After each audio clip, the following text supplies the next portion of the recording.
The airplane ascended into the sky, a metallic giant cutting through the soft clouds, carrying its passengers from New York to Los Angeles. Inside, the mood was calm, travelers dozing, reading, or typing on laptops as the world outside remained quiet. The hum of the engines blended with the occasional announcement over the intercom, signaling the smooth beginning of yet another routine flight. But amid the comfort and convenience of air travel, no one could have predicted the horror that was about to unfold. Suddenly, the lights in the cabin flickered and then went out completely.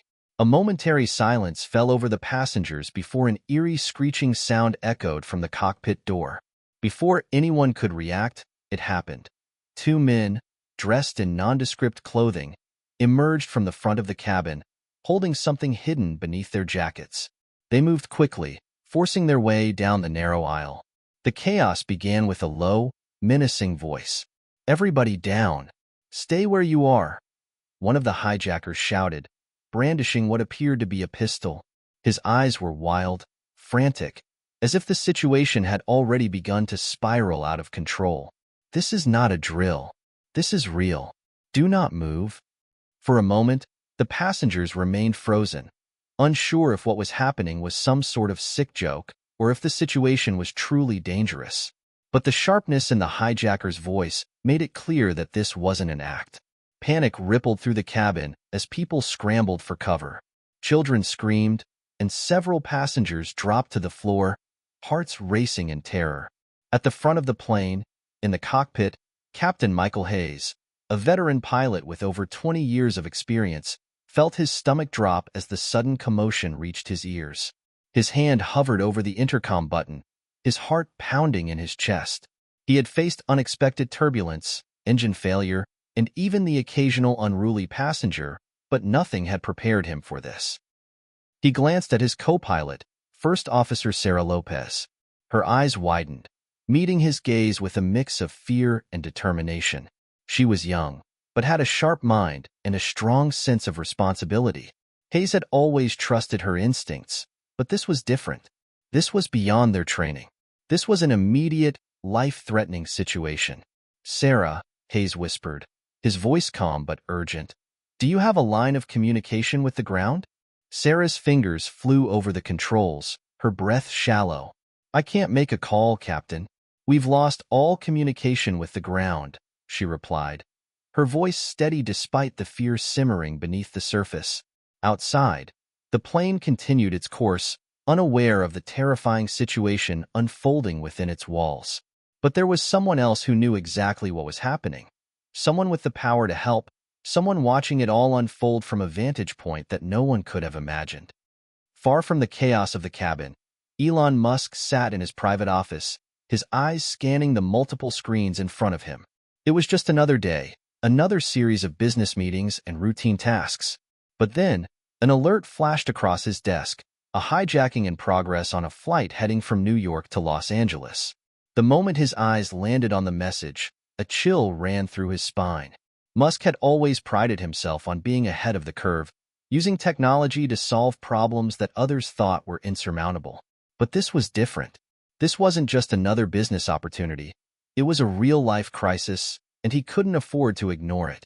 Without a second thought, he clicked a few buttons, accessing the satellite feeds and surveillance systems linked to the flight. His eyes narrowed as he watched the unfolding scene in real time. Hijackers on board, he thought, his mind racing. But they have no idea who's watching.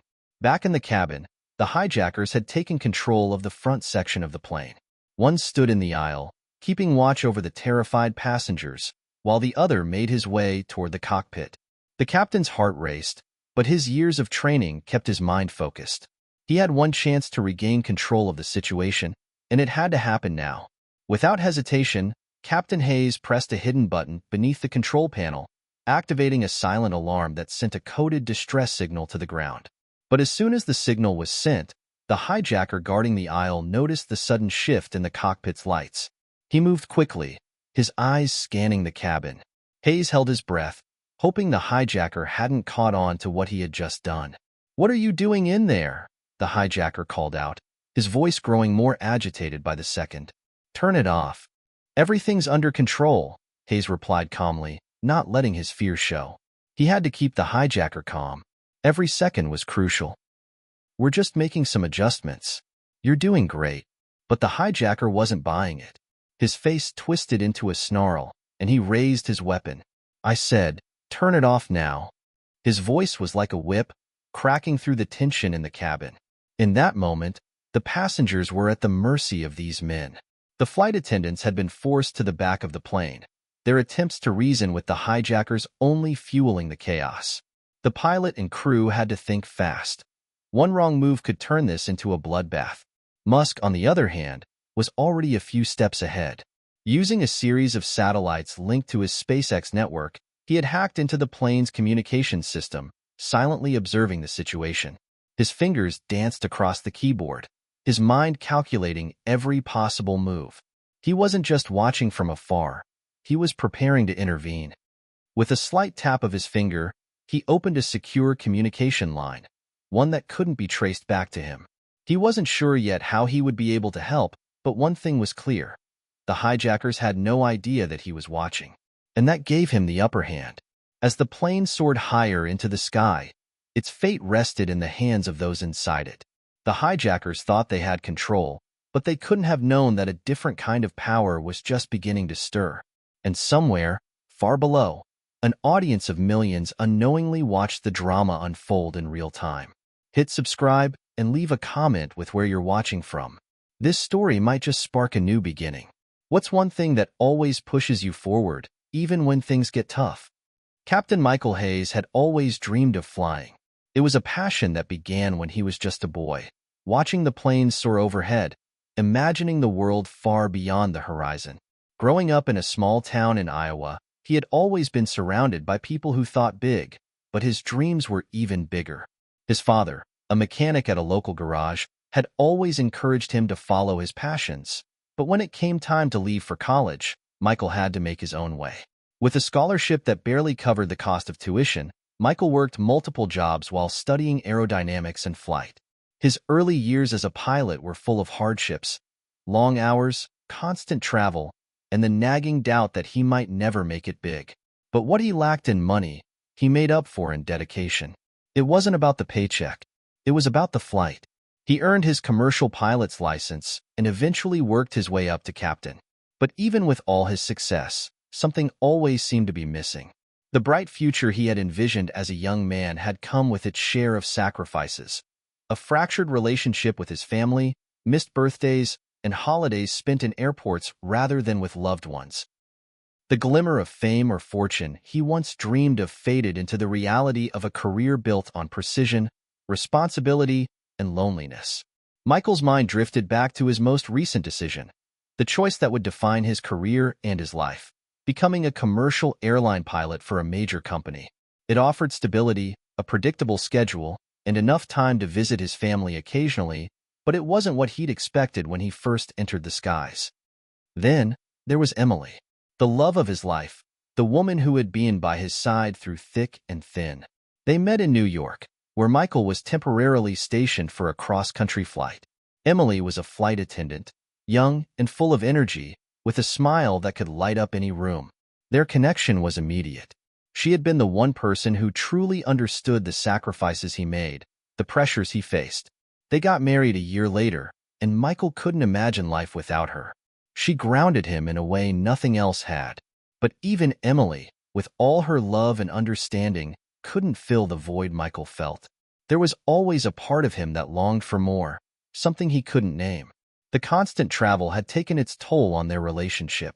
Emily often reminded him that life wasn't all about the job, but no matter how much he wanted to believe her, Michael couldn't shake the feeling that he was meant to do something more. He had dreamed of big adventures, not just routine flights from city to city. When the hijacking had started, Michael's first instinct was to protect his crew and passengers. His mind snapped into the same mode it always did during an emergency. Calm, controlled, focused. He hadn't felt fear, not yet, anyway. There was no time for that. This wasn't about personal feelings, it was about doing his job. But as he heard the commotion from the cabin, the realization hit him. He wasn't just any pilot today. He was the man responsible for the lives of everyone on board, including the woman he loved. The thought of never seeing Emily again sent a chill through him, but he pushed it away.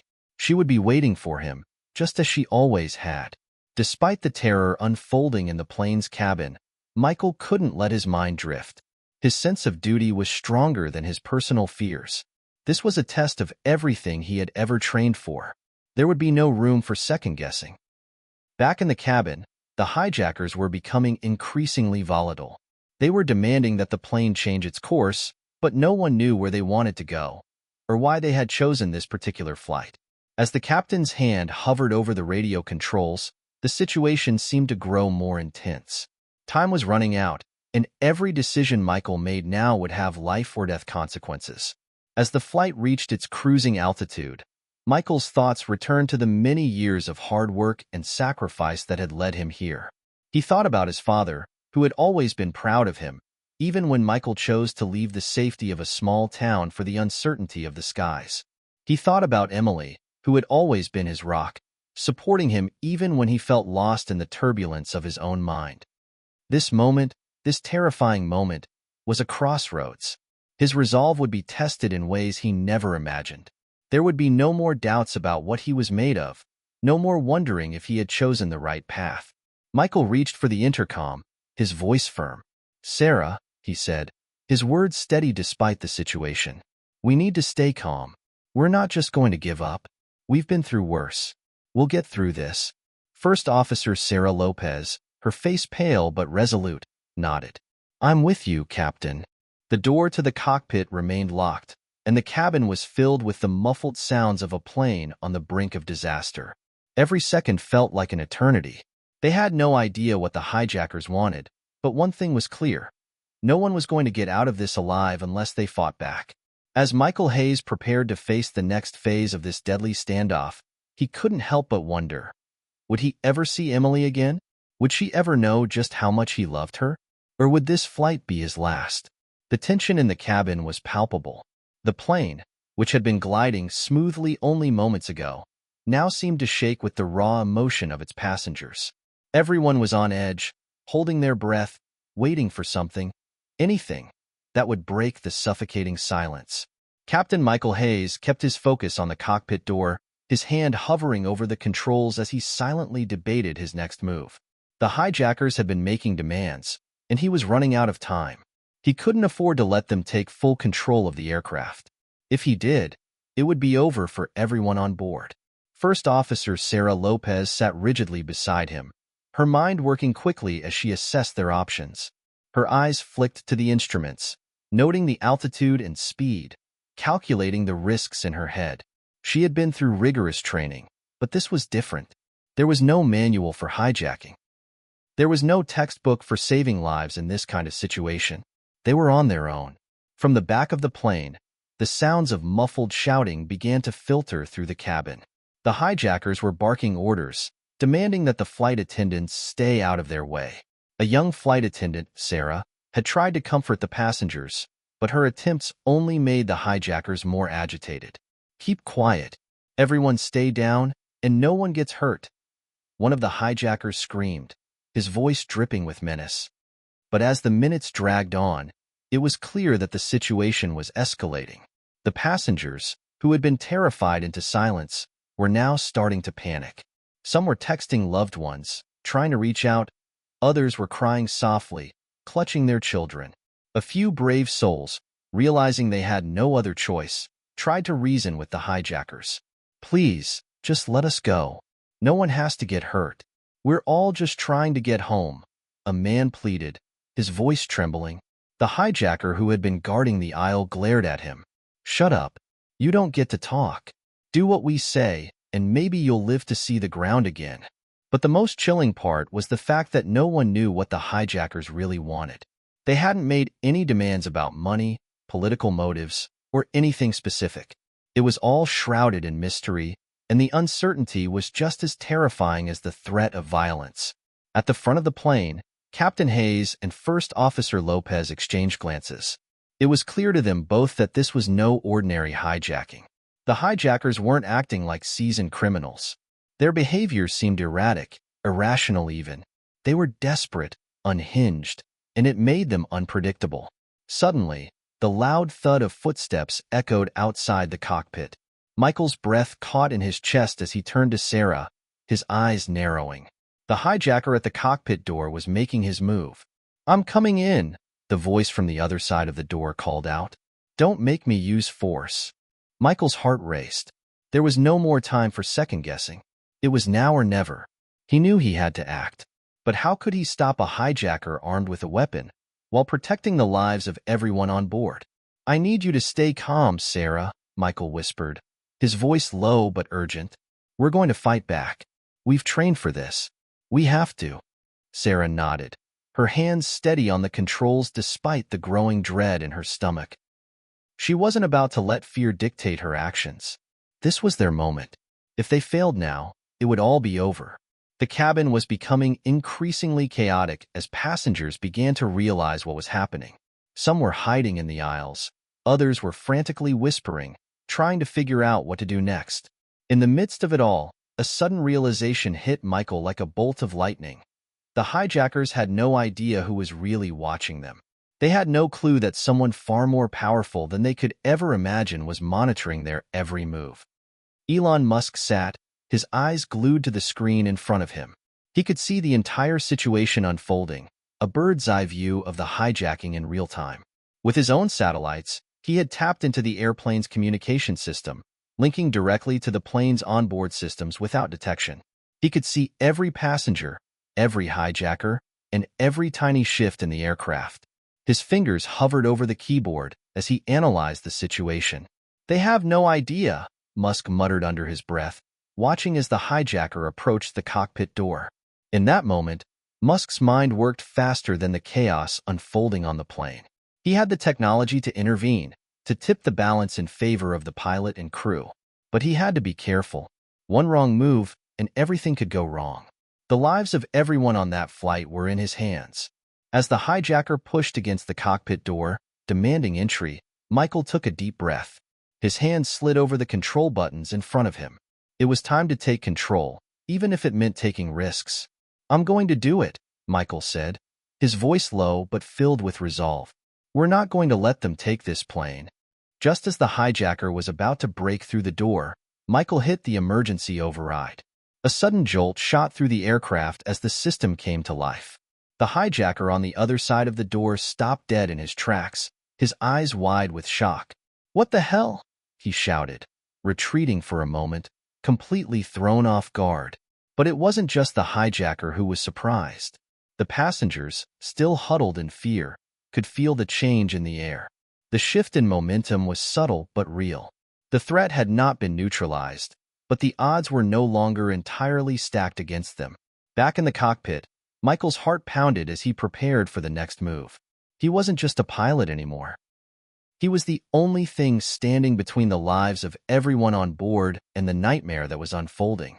But there was one thing Michael didn't know. While the hijackers were focused on the plane's interior, another force, one with far more resources and knowledge than they could ever fathom, was already preparing to make its own move. The air was thick with tension as Captain Michael Hayes' hands gripped the controls. Sweat clung to his brow despite the cool, regulated temperature of the cockpit. Every second felt like an eternity. The hijackers, now rattled by the cockpit's unexpected defense, seemed disoriented, but Michael knew better than to trust their confusion. Their unpredictability made them dangerous. One wrong move, and everything could spiral out of control.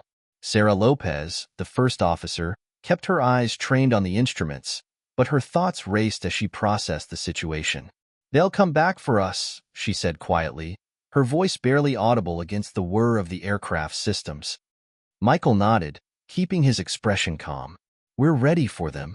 His mind flashed to the passengers behind him. He could only imagine the fear that gripped them. They were in a confined space, with no clear way to escape. The sky outside seemed endless, but for those on board, it felt like the walls were closing in. As the captain, Michael had made a promise to protect them all, but the reality of that responsibility was more daunting than he could have imagined. Suddenly, the communication system crackled to life, a voice cutting through the silence. "Captain Hayes, this is ground control. We've been informed of the situation. Stay calm. We're monitoring everything. You've got backup on the way." We're contacting local authorities and preparing for a possible interception. Michael's heart skipped a beat at the mention of backup. For a moment, a glimmer of hope flickered in his chest. Help was on the way, but it wasn't enough. He knew how quickly things could go wrong.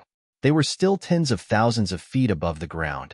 The hijackers had already demonstrated they would stop at nothing to take control. The stakes were too high. Ground control, do you have a direct link to the plane's interior? Michael asked, his voice firm. Affirmative, the voice responded. We're monitoring all communications. Michael's grip tightened on the controls. Send a message to the hijackers. Let them know they're being watched. There was a pause on the line before the voice replied, a hint of hesitation in its tone. Captain, that could provoke them. We need to be strategic. We don't have time to be strategic, Michael replied, his voice calm but resolute. I'm not just going to sit here and wait. I need to take control. He turned to Sarah, who nodded in agreement. The decision had been made. There was no turning back. Meanwhile, in the back of the plane, the chaos was escalating.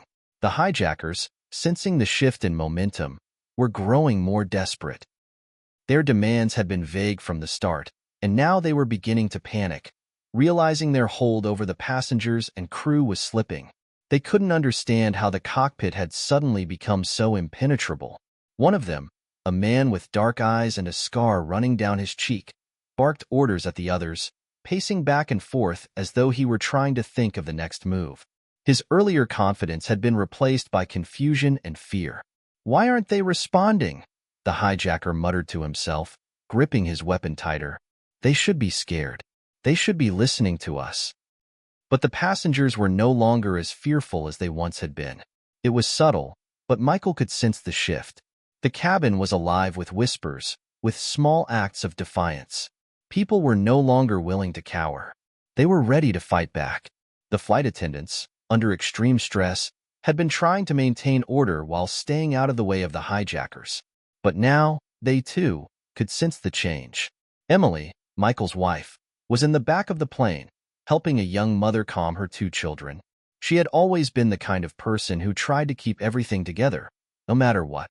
But this was beyond anything she had faced before. She hadn't seen Michael yet. Her thoughts were consumed with the fear that she might never see him again. But in the midst of the panic, she couldn't afford to think about herself. She had to stay calm for the passengers. She had to help. Stay down, she whispered to the children, her voice barely audible over the noise. We're going to get through this. Emily's hand trembled as she pulled her phone out, sending a quick text to Michael. I love you, and I know you'll make it through this. Just stay safe. But as the message sent, her phone buzzed with an alert that made her stomach drop. The plane's communications are being monitored by an unknown source. She quickly locked her phone and tucked it back into her pocket. Her heart raced as she realized the full scope of the situation. Michael wasn't just fighting for his crew and passengers. Someone else, someone much more powerful, was watching everything unfold. Back in the cockpit, Michael's mind worked furiously. The hijackers had gained ground, but they still didn't know everything. He had one more card to play. The intercom crackled to life again, and this time it wasn't ground control. The voice that came through was clear and cutting, with an unmistakable authority. This is Elon Musk, the voice said, calm yet powerful. I've been tracking your flight. You don't know it yet, but you're not alone. For a moment, everything in the cockpit stopped. Michael and Sarah exchanged a look of confusion. Elon Musk? The CEO of SpaceX? The man behind Tesla? What was he doing here? But the truth was undeniable. Elon Musk had access to technology that no one else did. His satellites, his networks, they gave him the power to monitor the plane in real time. And now, in the midst of this hijacking, he was offering his help. You can hear me, Captain Hayes? Musk's voice came through again, calm but purposeful. Michael's hand tightened on the control stick. I hear you, Mr. Musk. What are you offering? I'm offering you a chance to take control of your situation. The hijackers are already in over their heads. They don't know it yet, but they're playing with fire. I can help you, but you need to move fast. Michael's pulse quickened as he processed Musk's words. The stakes had just been raised in ways he hadn't anticipated. But with Musk's resources on their side, The odds of survival had just increased, at least, for now. "I'm listening," Michael said, his voice steady. "What's the next move?" The air in the cockpit seemed to hum with possibilities, and for the first time since the hijacking began, Michael felt a spark of hope. It wasn't just the hijackers who were playing a game. Now, there were other forces at play, forces they could use to fight back. And as the plane continued its course through the sky, one thing was clear. This fight was far from over. The plane was no longer just a vessel flying through the air. It had become a battleground, not only between the hijackers and the crew, but between survival and despair. As Michael Hayes gripped the controls, the weight of the situation was pressing down on him like never before. The fear of failure was almost unbearable, but there was something else, something stronger. The sense of purpose, the desire to protect those on board, was more powerful than anything else in that moment. He wasn't just a pilot anymore. He was the last line of defense between the passengers and the nightmare that threatened to consume them. In the back of the plane, the hijackers were growing more agitated by the minute. Their plan was faltering, and their frustration was palpable. The woman with the red scarf, who had been quietly observing everything from the back row, now stood up, her face twisted in anger. "We need to make an example of someone," she shouted, her voice harsh. "We need to show them who's in charge."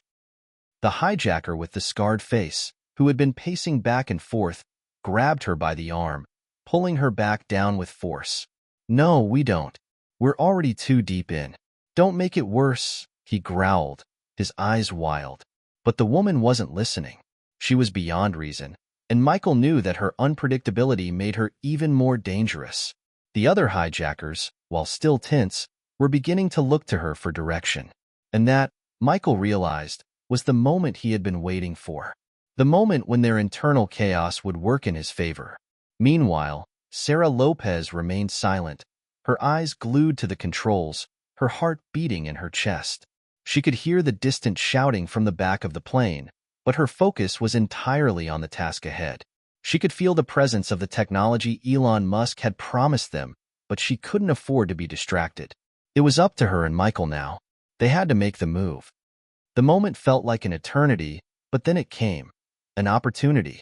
As the hijackers argued, the plane jerked slightly. The turbulence was a natural occurrence, but to the hijackers, it might have been a sign of something much worse. The scarred man paused, staring at the cabin ceiling with wide eyes. "Is something wrong with the plane?" he muttered, his voice trembling. "I don't like this." It was all the opening Michael needed. His mind was calculating every second.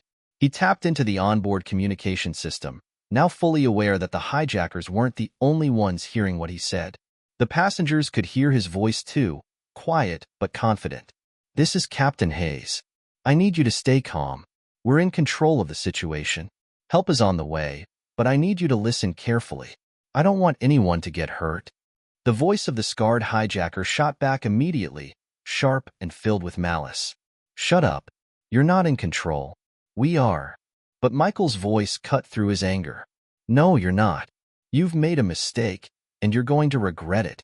For a long, tense moment, there was silence. Michael knew this was the moment. The hijackers were rattled, confused, and without a clear plan. He needed to keep them off balance. From the other end of the plane, the woman with the red scarf lunged toward one of the flight attendants. Her movements were fast, desperate, too fast for the crew to react. The passengers gasped, but there was nothing they could do. Emily, from the back, locked eyes with the flight attendant as she began to move toward the woman. "Don't," Emily whispered, her voice low but firm. "Stay out of it." It was too late. The woman with the red scarf was already pulling the flight attendant by the arm toward the front of the plane, and the entire cabin was holding its breath. Michael heard the commotion in the back and knew immediately that it was time to act. If the situation deteriorated any further, it could lead to disaster. "Sarah, we need to take control now," he said urgently. Sarah didn't hesitate. She flipped several switches, communicating with the onboard systems as she prepared to make a calculated move. With Elon Musk's assistance, they had access to more tools than they'd ever dreamed of. The technology was working for them, and now, the hijackers would see just how much they were in over their heads. The hijackers, who had been so confident just moments before, were now beginning to falter. The woman with the red scarf pulled harder on the flight attendant, but the cabin was no longer in chaos. The passengers were watching, waiting for something to change, and change it did. The plane's lights flickered and dimmed, casting the cabin into a surreal twilight. The hijackers looked around in confusion. They had no idea that Musk's team had just disabled several of their communications, ensuring that they couldn't contact each other as effectively. Then, as if the universe itself had decided to intervene, the intercom system crackled to life again. But this time, it wasn't just Michael's voice they heard. It was the voice of someone far more powerful, someone who had been monitoring their every move. "Elon Musk here," his calm voice said, echoing through the cabin. "You've made a grave mistake. It's over." For the hijackers, the sudden realization was a devastating blow. They hadn't expected this. They had never anticipated that someone would be watching them so closely. Musk's voice held authority, an authority they could not ignore. The woman with the red scarf stopped mid-motion, her eyes wide with shock as she listened to the voice. "This isn't happening," she muttered, her grip loosening on the flight attendant. Michael saw the opening. He didn't waste a second. "Sarah," he whispered. She immediately pushed the button to release the emergency restraints, and the doors that had been locked down for hours now opened, exposing the hijackers to the full scope of their situation. As they stumbled backward in confusion, the captain's voice was a steady, final command. "Return to your seats. This plane is under our control." And just like that, the hijackers were no longer in control. The tables had turned, and the emotional roller coaster that had gripped everyone on board was reaching its crescendo. The crew had acted when it mattered most, and for the passengers, hope had been restored. The nightmare was far from over, but they had a fighting chance. As the plane continued its course, Michael's mind raced. They had taken back control, but it wasn't the end of the journey. It was only the beginning. As the plane began to stabilize, the reality of the situation started to settle in. The hijackers had been disarmed, not physically, but psychologically. Their confidence, which had once seemed unshakable, had crumbled under the pressure of their own panic. Now, they were trapped in a game they hadn't prepared for. Michael Hayes remained at the controls, his hands steady despite the chaos that had just unfolded. He glanced at Sarah Lopez, who was still working tirelessly to communicate with the ground. The technology Elon Musk had provided was more than just a backup. It was their lifeline. Without it, they would have been left powerless. The tension in the cabin was palpable, but it was no longer the nerve-wracking uncertainty of the hijacking. Now, it was the heavy quiet of people trying to process what had just happened. Some passengers whispered prayers, others gripped their armrests, and a few even dared to glance out the windows, as though expecting something, anything, unexpected to happen. At the back of the plane, the hijackers sat, visibly defeated. Their eyes darted between the crew, the passengers, and each other, unsure of what to do next. The woman with the red scarf, who had been the most aggressive, was now sitting slumped in her seat, her arms crossed tightly across her chest. The scarred man who had once commanded attention now looked fragile, his face pale, his eyes avoiding the others in the cabin. In the midst of the silence, one of the passengers, a young man named Jake, stood up. He had been quiet throughout the ordeal, his face drawn with fear, but now something inside him had shifted. He wasn't sure whether it was bravery or desperation, but he felt an overwhelming need to speak out. "This is insane," Jake muttered, his voice shaky but growing stronger as he continued. "You guys have no idea what you've done. You've ruined lives, put us all in danger. And for what? A plane?" His words hung in the air, but they didn't hit the hijackers the way he expected. Instead, the woman with the red scarf glanced at him, her eyes narrowing in what seemed like a mix of anger and confusion. "You think we did this for fun?" she sneered. "We're trying to get something more than just a plane ride." Jake's pulse quickened. He had struck a nerve. "Then what do you want? What's your plan? It's over, okay? Just stop. You're only hurting yourselves." But the woman remained silent. Her defiance had faded into something else now. Regret, perhaps, or a realization that they were too far gone. The scarred man, however, was growing more erratic. His breathing was shallow, and his hands twitched at his sides as if he were wrestling with his own thoughts.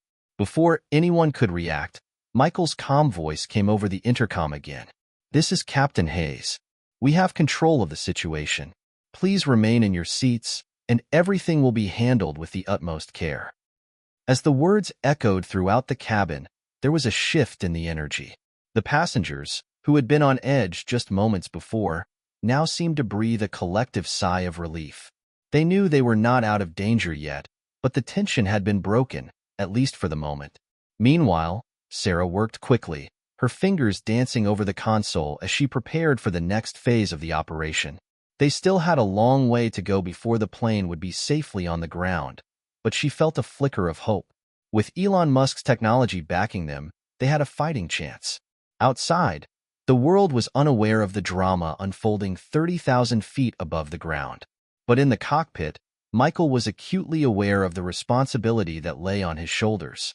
He couldn't afford to relax, not yet. The hijackers were still dangerous, and the passengers, though calm now, were fragile. They needed to be kept calm, reassured, and most importantly, protected. The calm before the storm was an illusion. Michael knew that. Meanwhile, Jake, still standing in the aisle, was now addressing the hijackers directly, his voice firm but unsteady. "You're not going to get away with this. I don't know what you think you're going to achieve, but you're going to have to face the consequences." The scarred man scoffed, his lips curling into a half-smile. "Consequences?" he spat. "You have no idea who you're dealing with. This isn't over." Jake's heart pounded in his chest. "It is over," he said, his voice quieter this time, but with an edge that left no room for doubt. "It's over because you've lost. You're not in control anymore." The hijackers exchanged uneasy glances. They had no more tricks to play, no more plans to execute. They were cornered, trapped, with nowhere to run. Then, unexpectedly, Elon Musk's voice crackled again, this time addressing the hijackers directly. "You've made your choice, and now you will face the consequences." Elon's voice was calm, unwavering. "You won't find any escape. You're not just dealing with passengers now. You're dealing with a team that has the resources to see this through. This ends now." The hijackers froze. There was no response, no defiance, only silence. The weight of Elon Musk's words seemed to sink in, and for the first time since the hijacking began, the hijackers seemed to realize the full extent of their situation. Michael Hayes looked at Sarah, and their eyes met with a shared understanding. They had done it. They had regained control. They had survived the worst of it. But the battle was far from over. They weren't in the clear yet. As the plane continued its course, everyone aboard knew that the true test was yet to come. Would they make it to the ground? And if so, what would happen next? For now, all they could do was hold on, hope for the best, and keep fighting for survival. The plane continued its course, cutting through the sky like an arrow, but the atmosphere inside the cabin was anything but peaceful. While the immediate danger had passed, the passengers and crew were still on edge. The hijackers, though subdued, were not yet fully defeated, and the tension in the air felt like a simmering pot about to boil over. Michael Hayes knew that their safety was not guaranteed until they were back on solid ground. The calm that had followed Elon Musk's intervention was fragile. The hijackers, once brimming with the kind of confidence that only comes from desperation, were now uneasy. They had lost control, and the silence that filled the cabin was only broken by the occasional cough or the sound of someone shifting in their seat. But something about this uneasy peace felt wrong. Michael couldn't shake the feeling that the worst was still ahead. It was as if they were only in the eye of the storm, with danger swirling all around them, just waiting for the right moment to strike again. Up in the cockpit, Sarah Lopez was working furiously, her fingers flying over the controls as she coordinated with ground personnel. The technology Elon Musk had equipped them with was working wonders, giving them a clear advantage. But she knew that the hijackers still had the ability to cause chaos if they weren't kept under constant surveillance. "I'm tracking their communications," Sarah muttered to Michael, her brow furrowed as she scrolled through various screens. "They're trying to make contact with someone. We need to be ready." Michael glanced over at her, nodding grimly. "We're not taking any chances. We need to get this plane down safely." Now. The minutes seemed to stretch on forever as the plane hurtled toward the ground. The crew silently prepared for what they knew could come next. But as the moment dragged on, something unexpected happened. The plane's engines suddenly sputtered. At first, it was so faint that it could have been dismissed as an illusion, a trick of the mind. But then it came again, a low, guttural noise that sent a shiver down Michael's spine. The engine. Something was wrong with the engine. Sarah's fingers flew over the console, searching for the cause of the issue, but it didn't take long for her to discover the problem. A warning light blinked ominously on the dashboard. "Michael," she said, her voice tight with alarm. "We've got engine failure in one of the turbines. It's not catastrophic yet, but we're losing power. We need to make an emergency landing." The air in the cockpit thickened with the weight of her words. Michael's heart began to race, but he forced himself to stay calm. If they didn't act quickly, they could spiral out of control. "Can we stabilize it?" he asked, his voice steady despite the adrenaline coursing through his veins. "I'm trying," Sarah replied, her fingers dancing over the controls as she worked to reroute power. "But we're not going to make it to the nearest airport if this keeps up. We need to land, fast." The announcement to the cabin came shortly after, though it was no less jarring. "Ladies and gentlemen," Michael's voice came over the intercom, firm and controlled. "This is your captain speaking. We are experiencing technical difficulties and need to make an emergency landing. Please remain calm and follow the instructions from the crew." The passengers, who had just started to settle into the idea that they were out of immediate danger, were jolted back into a new kind of fear. Nervous whispers spread like wildfire, and several people began to panic. Michael could hear the shakiness in some of their voices as they asked questions they didn't want the answers to. "Is this it?" one woman muttered from the back of the plane. "Are we going to crash?" Sarah did her best to reassure Michael, though she knew how dire the situation was. "We're not done yet. We can still make it." But there was no denying the gravity of the situation. With each passing second, they were losing altitude. The engine was sputtering, and the plane was becoming harder to control. Michael tried to steady it, but the aircraft's response was sluggish, as if it was resisting him. Up ahead, the hijackers watched the unfolding crisis with a mixture of disbelief and frustration. They were not in control anymore, but their eyes glinted with a spark of something else. The chaos in the cockpit, the struggle for control. It seemed to reignite something inside them. The woman with the red scarf, who had been quiet for the last several minutes, stood up suddenly, her body tense. "This is it," she said, her voice cold. "We're not going down without a fight." Michael's pulse quickened as he heard her words. She was about to make a move. They were vulnerable now, vulnerable in a way they hadn't been before. The plane's issues were only amplifying the stakes. If the hijackers made a move in the middle of this crisis, it could be catastrophic. Sarah, who had been monitoring the aircraft's diagnostics, suddenly looked up. "Michael, the autopilot's going to kick in if we don't regain control soon. We can't afford that." Without hesitation, Michael began taking manual control of the plane, feeling the weight of every decision he made. He could sense the hijackers stirring behind him, and he knew that in the midst of this crisis, they were more dangerous than ever. But just as he thought things couldn't get worse, a crackling sound came through the intercom again. It wasn't a voice this time. It was a series of numbers and coordinates, random and disjointed. The hijackers froze. Their eyes widened in shock as the voice on the intercom cut through the noise. "Elon Musk again," the voice announced, calm and controlled. "I know what you're trying to do. This is your final warning." The hijackers exchanged looks of confusion, their eyes flicking toward one another. "What does that mean?" one of them whispered. Michael didn't need to answer. He had heard the coordinates, and he knew what they meant. The hijackers had just been marked. Musk's team had been tracking them the entire time, and they were no longer playing catch-up. They were the ones in control. With a renewed sense of purpose, Michael tightened his grip on the controls. The plane, despite its issues, was still his to command. The hijackers, despite their plans, had no idea what was about to happen next. The storm outside had only begun. The tension in the cockpit was suffocating, but Michael Hayes did his best to mask it. His knuckles were white from gripping the controls, his mind running through an endless series of calculations. The malfunctioning engine, the uncertain future of the plane's landing, and the possibility of another hijacker move weighed heavily on him. The stakes had escalated. This wasn't just about saving a plane anymore. It was about survival.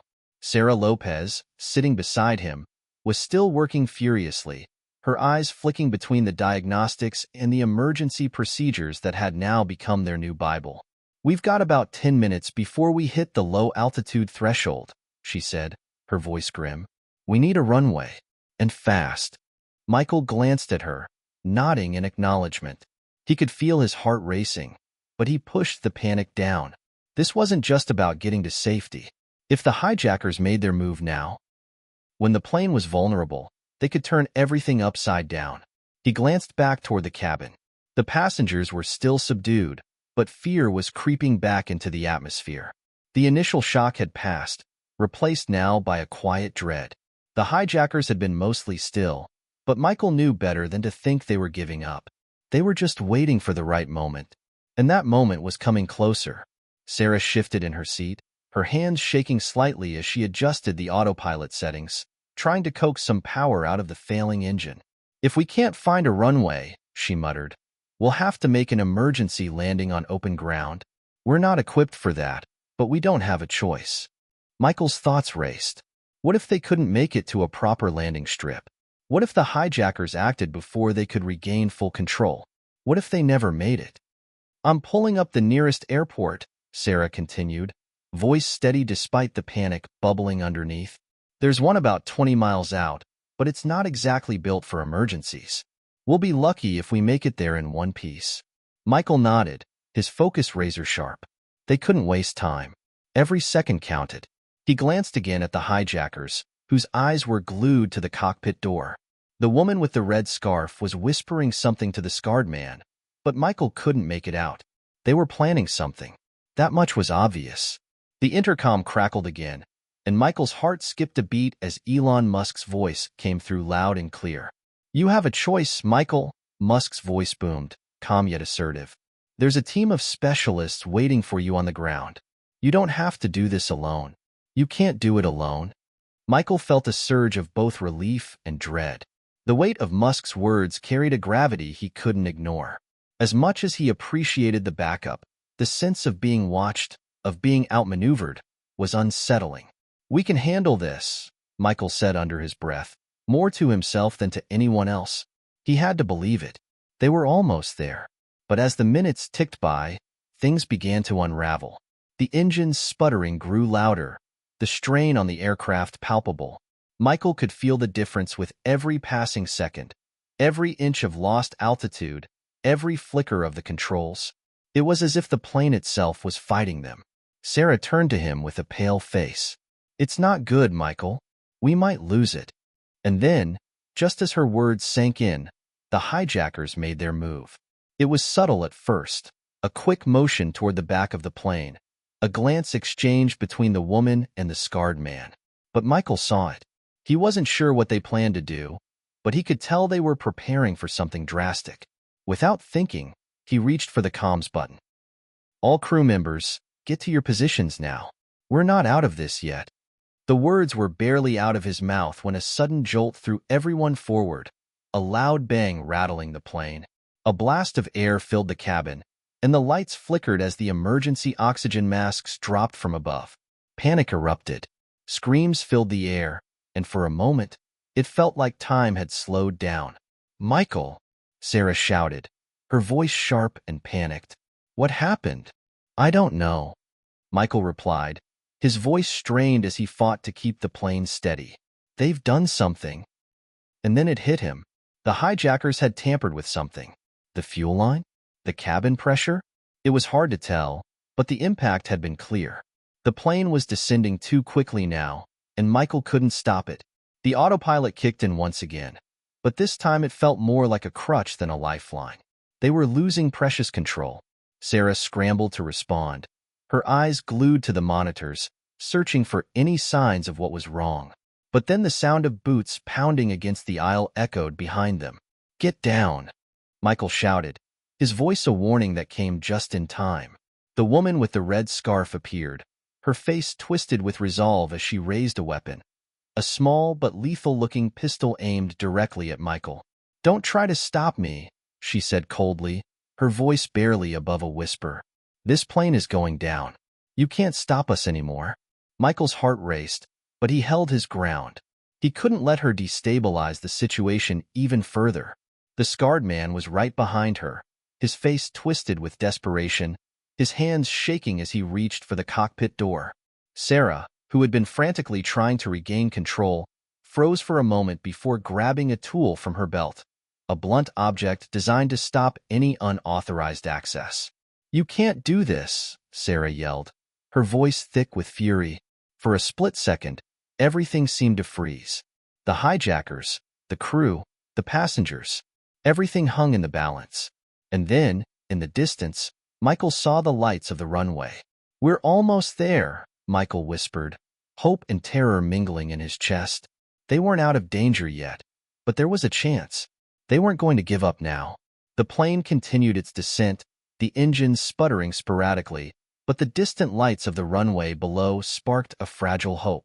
Michael could feel the weight of the situation pressing in on him, the urgency growing with every second that passed. The hijackers were still a threat, still lurking in the shadows of the cabin, but he couldn't let that distract him now. The runway was in sight, and they had to make it there. He glanced over at Sarah Lopez, who was still desperately trying to stabilize the plane. The cockpit was filled with the sounds of alarms and warnings, but Sarah's focus was unshakable. Every part of her seemed attuned to the task at hand, from the way her fingers moved across the controls to the look of determination in her eyes. Michael couldn't help but feel a surge of respect for her. She was the anchor holding this plane together when everything else was falling apart. "We've got to clear this," she said breathlessly, her eyes locked on the instruments. "We need to make sure the landing gear deploys smoothly." Michael nodded, his jaw clenched. The landing gear had been damaged in the chaos, and they couldn't afford to lose control now.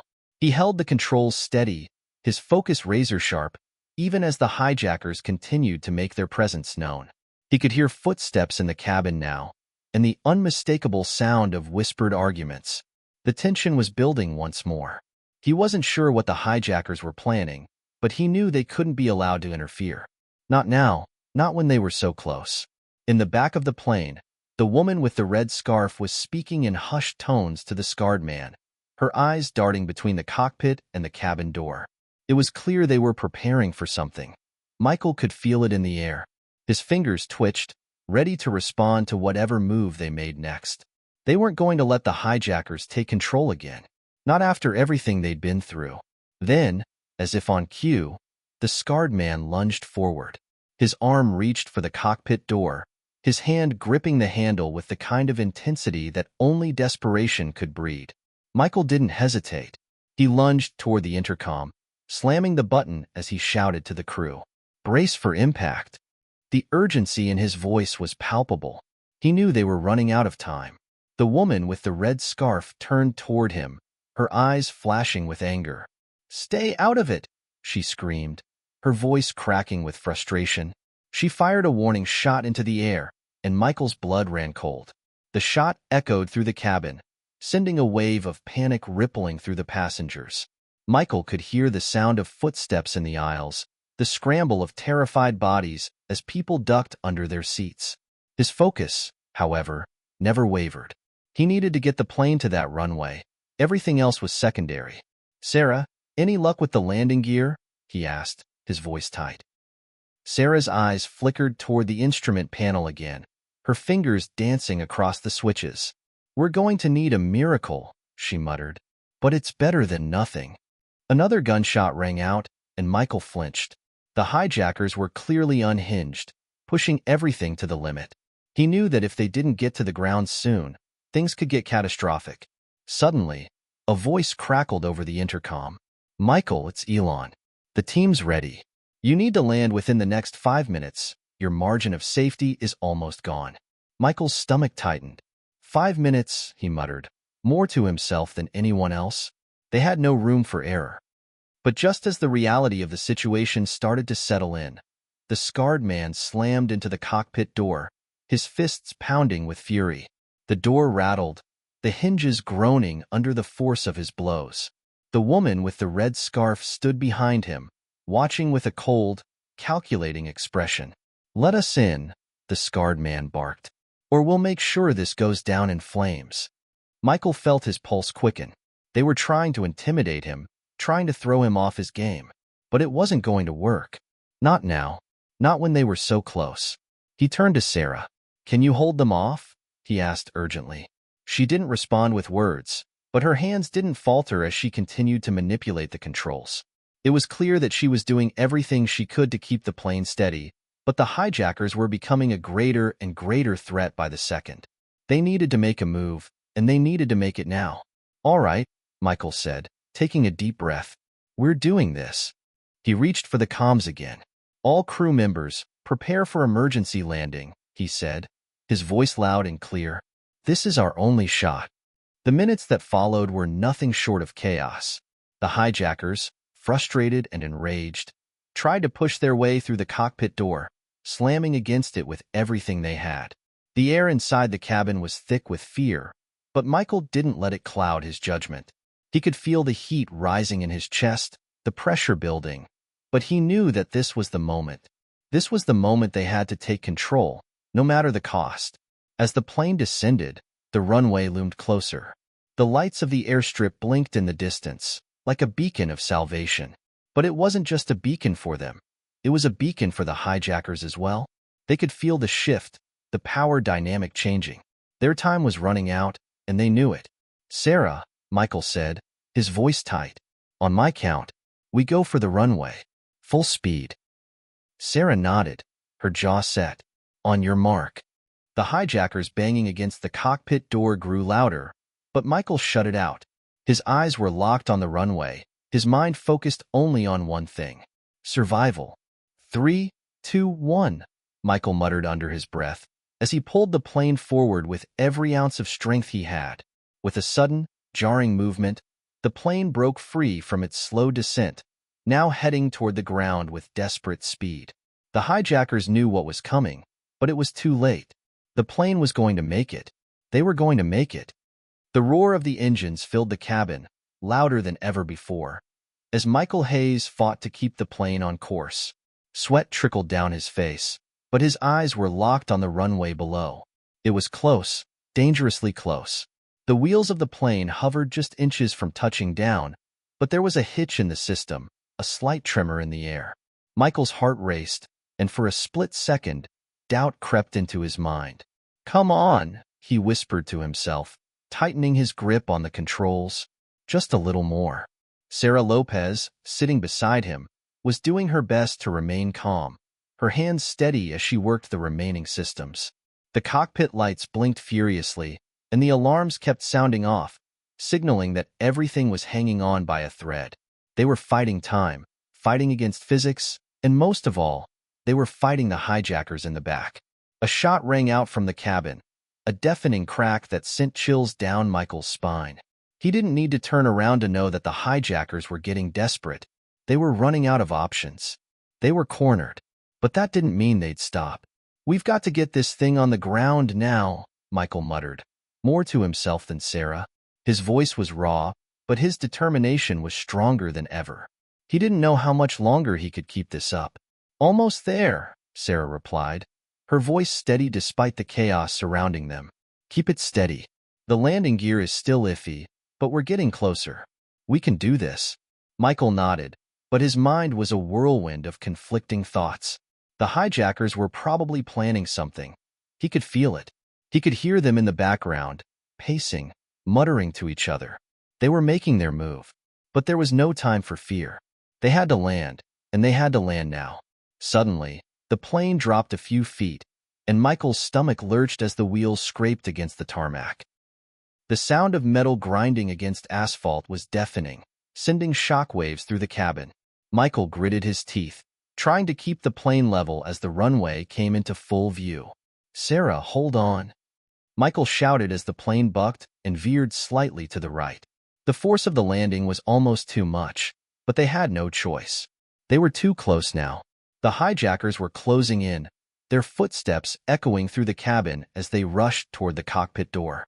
Michael could hear their breathing, their footsteps growing louder with every passing second. They were getting ready for a final stand, but he wasn't going to let them take control. Not now, not after everything they had been through. "Get ready," Michael called, his voice sharp. "Brace for impact." Just as he said those words, the plane touched down with a violent jolt, the tires screeching against the pavement. The impact was harsh, but the plane held steady as it skidded across the runway, the screeching of the tires drowning out everything else. Sarah slammed her hand down on the emergency brakes, and the plane finally came to a screeching halt. The sudden silence in the cockpit was deafening. For a moment, it felt as though the entire world had stopped spinning. Michael exhaled, his chest tight with adrenaline. They had made it. They had survived. But they weren't safe yet. The hijackers were still in the plane. The cockpit door rattled violently as the hijackers tried to break through, but Michael knew they had no time to waste. The second the plane stopped, they had to act. "Get to the back of the plane," Michael shouted. "Now." He glanced at Sarah, who nodded. The two of them had worked together too many times to let anything slip now. They were a team, and they had to finish this. No more mistakes. No more hesitation. But as Michael got up to move toward the door, the sound of footsteps behind him froze him in his tracks. His heart pounded in his chest, a cold sweat breaking out across his forehead. He turned to see one of the hijackers, the woman with the red scarf, standing in the doorway of the cockpit. She had a gun aimed directly at him. "Not so fast, pilot," she sneered, her voice filled with venom. "You think you've won?" Michael's blood ran cold. The gun was shaking in her hands, but it was still deadly. The air in the cockpit felt thick with tension, and Michael knew that if he made a wrong move, it would all be over. The plane might have landed, but the battle wasn't over. Sarah stepped forward, standing between Michael and the hijacker, her eyes burning with anger. "You won't get away with this," she said, her voice low but firm. "It's over. You're done." The woman laughed, a cold, mocking sound that echoed through the cockpit. "You think you can stop us? You have no idea who you're dealing with." Michael knew that the hijackers were dangerous, but he also knew they were losing. The plane was on the ground. They had no more cards to play. But that didn't mean they wouldn't try something else, something desperate. And that's when the unexpected happened. The door to the cockpit suddenly burst open, and Elon Musk's voice filled the room, clear and commanding. "Step aside," Elon said, his tone icy but calm. "This is over." In an instant, armed security officers flooded into the cockpit, surrounding the hijackers.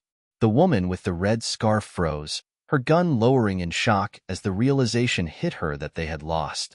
It was over. Michael let out a breath he didn't even realize he'd been holding. The tension that had been choking him slowly melted away. Elon Musk stepped forward, looking directly at Michael. "Good work, pilot," he said with a nod. "You did well. We've got this from here."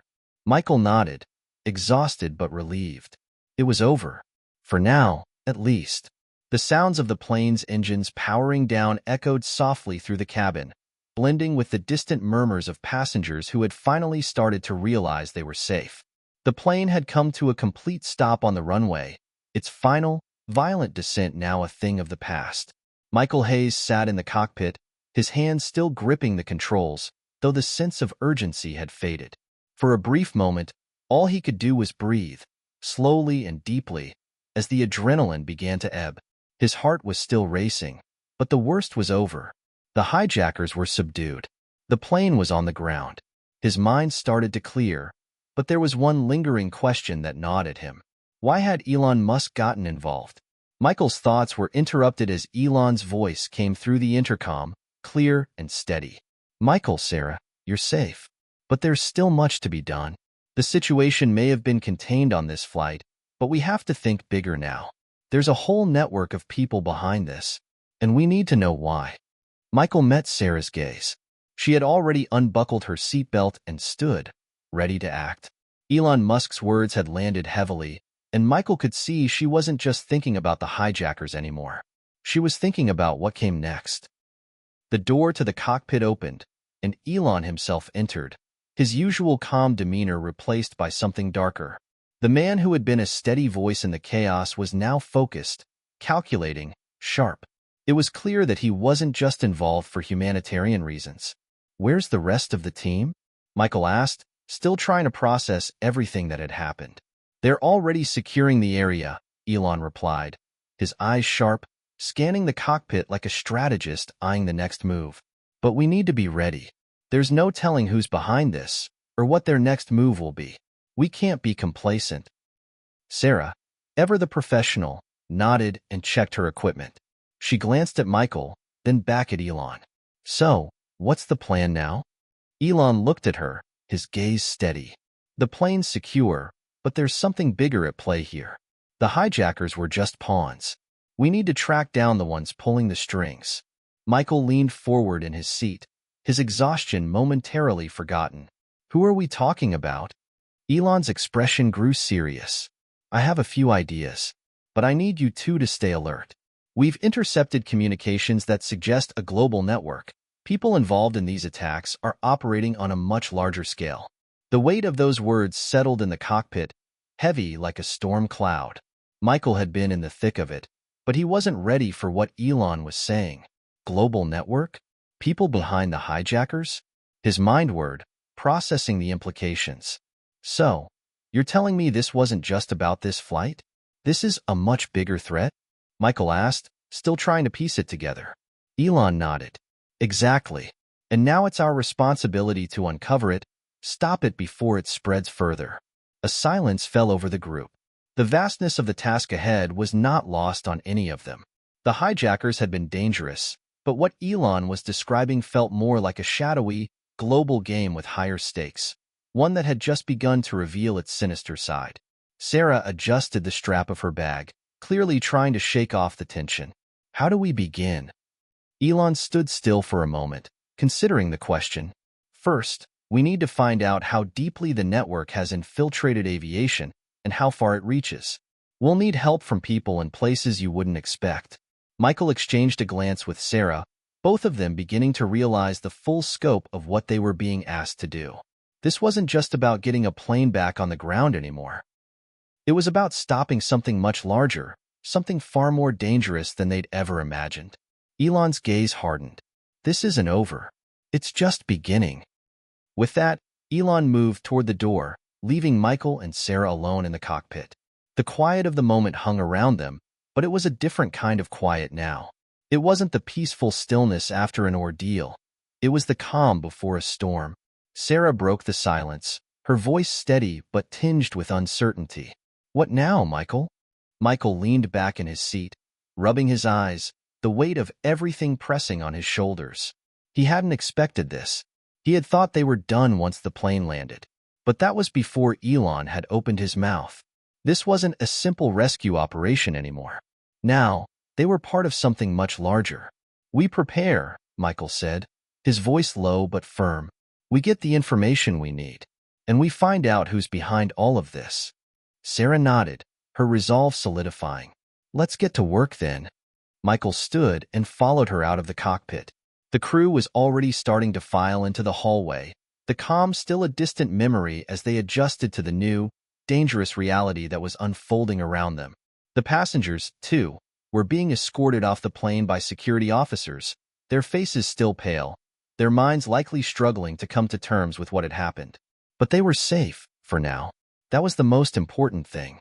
But as Michael walked toward the terminal, he couldn't shake the feeling that the world they just returned to wasn't the same one they had left behind. There were forces at play, and no matter how many hijackers they stopped, it wasn't enough. They had to go deeper. The storm was coming, and Michael knew they had to be ready to face it head-on. They didn't have a choice. Hit subscribe and leave a comment with where you're watching from. This story might just spark a new beginning. What's one thing that always pushes you forward, even when things get tough? The sun had barely started to set, casting an orange glow across the horizon as Michael Hayes and Sarah Lopez stood in the makeshift command center set up in a small, secure room near the airport terminal. Outside, the world seemed calm, too calm. As the chaos from the hijacking began to subside, the weight of what they had just heard settled heavily on their shoulders. Elon Musk had left them with a team of experts, a mix of military personnel and private security operatives, all focused on finding answers. The hijackers had been subdued, but what they had discovered about the scale of the threat was only the beginning. Michael could feel the tension building within him, gnawing at his every thought. He had been a part of dangerous situations before, but this was something entirely different. "We need to figure out who's behind this, and fast," Elon had said just before leaving. "I've got the resources to track communications, but I need you two to investigate further. This thing goes deep." Now, Michael and Sarah were left with a daunting task: trace the origins of the hijacking attempt and uncover the true threat lurking behind the scenes. The airport was buzzing with activity, but to them, it felt eerily still. Every person who walked past seemed like a potential suspect. Every corner seemed to hide something more sinister. Michael sat down at a desk cluttered with maps and files. He ran his fingers over the thick stack of papers in front of him, feeling the weight of the information, of the unknown, pressing on his chest. "So, where do we start?" Sarah's voice broke the silence, sharp but tinged with uncertainty.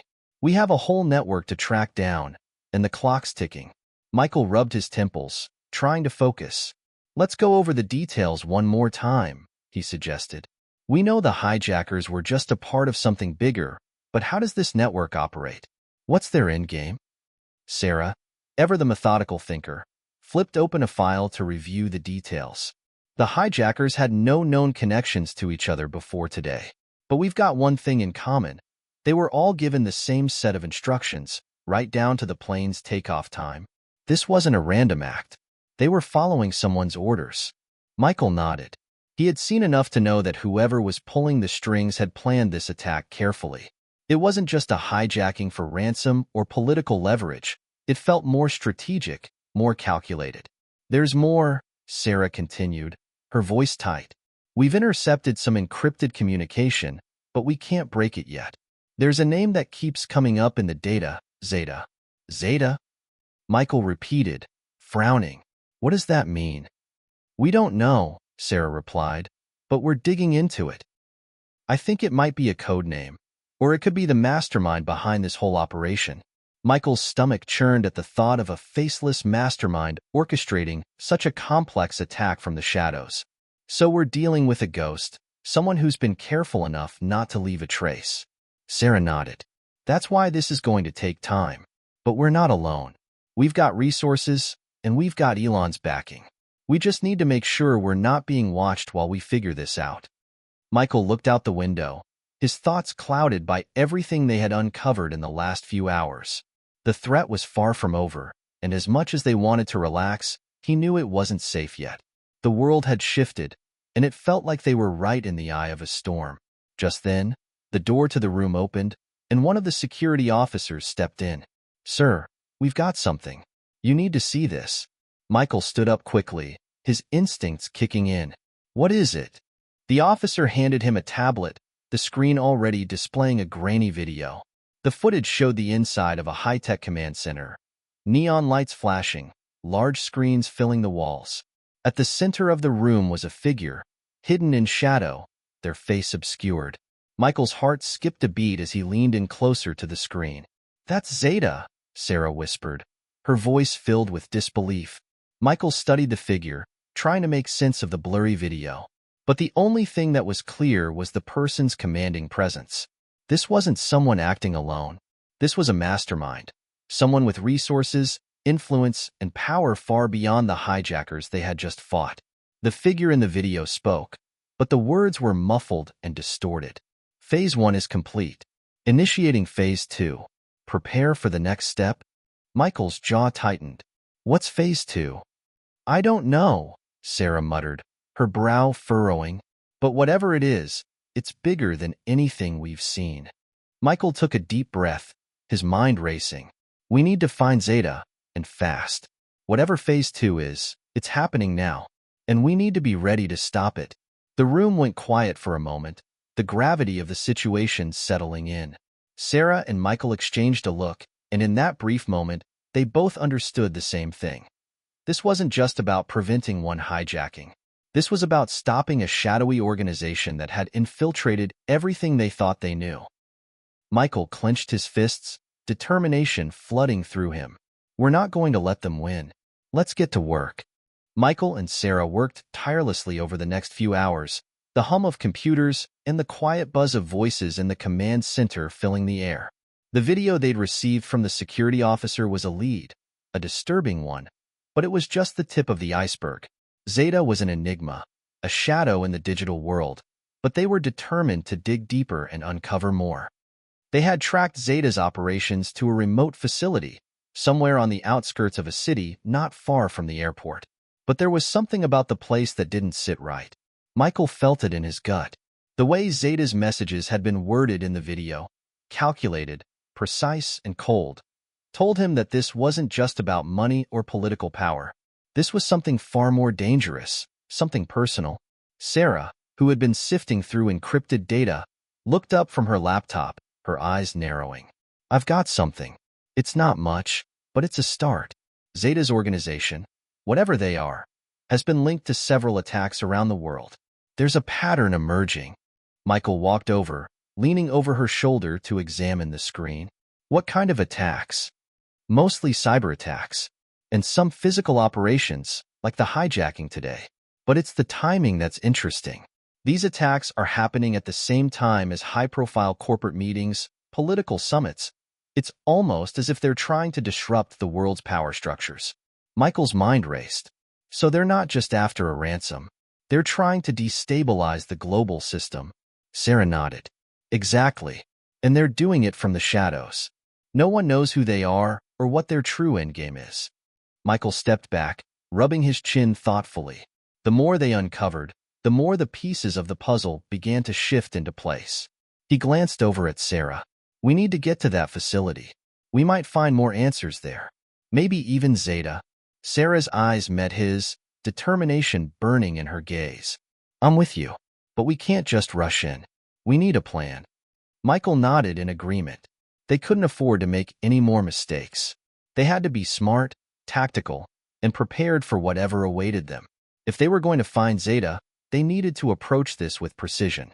The airport had been secured, and the passengers were being taken to safety. But the team Elon had set up was still working on extracting more intel from the hijackers they had detained. There was no telling how much Zeta knew about their movements, or whether they'd be walking into a trap. As Michael and Sarah prepared to head out, a small team of security officers arrived at the command center. They were there to escort them to the remote facility. Michael had no illusions about how dangerous this mission was. They were diving headfirst into a global conspiracy, and there was a good chance they wouldn't come out of it unscathed. But it was their only shot. The convoy of black SUVs sped through the darkened streets, their headlights cutting through the night like knives. Michael sat in the back, his eyes scanning the roads as they passed through the quiet city. His thoughts kept circling back to the video they had seen. Zeta was someone dangerous, someone who operated in the shadows, who had access to a global network of resources. It was clear now that they were dealing with more than just a group of rogue hijackers. They were dealing with a well-organized, highly sophisticated organization. The drive felt longer than it should have, each passing minute adding weight to the anxiety that had settled deep in Michael's chest. The streets grew quieter as they neared the outskirts of the city, the hum of urban life slowly fading into the background. Then, in the distance, Michael spotted the outline of a large building, an industrial complex surrounded by high fences and barbed wire. "This is it," Sarah said, her voice low but steady. They pulled up to the entrance, where two armed guards stood watch. Michael could see the tension in the air. This was no ordinary facility. It had been designed to keep people out, and now they were about to force their way in. Michael took a deep breath, his pulse quickening. He wasn't sure what awaited them inside, but he knew one thing for sure. They were stepping into the lion's den. As the security officers coordinated with the guards at the entrance, Michael and Sarah were given the signal to move forward. They made their way toward the building, their boots echoing in the still night air. The facility loomed above them, an imposing fortress designed to conceal its secrets. "We're going to need a plan once we're inside," Sarah whispered, her hand resting on the gun at her side. "This place is locked down tight. It could be booby-trapped." Michael nodded, his eyes scanning the dark windows. We need to find the main control room. That's where they'll be operating from. With that, they moved through the entrance, their team in tow. As they navigated the dimly lit corridors, Michael couldn't shake the feeling that they were being watched. The silence was unsettling, like a predator waiting for the right moment to strike. Every step felt heavier than the last. The deeper they went into the building, the more the sense of danger grew. They passed locked doors, unmarked rooms, and security checkpoints. Finally, they reached a large, reinforced steel door. It was locked, but the team quickly got to work on breaching it. As the door slowly creaked open, Michael's heart pounded in his chest. What lay behind it could change everything.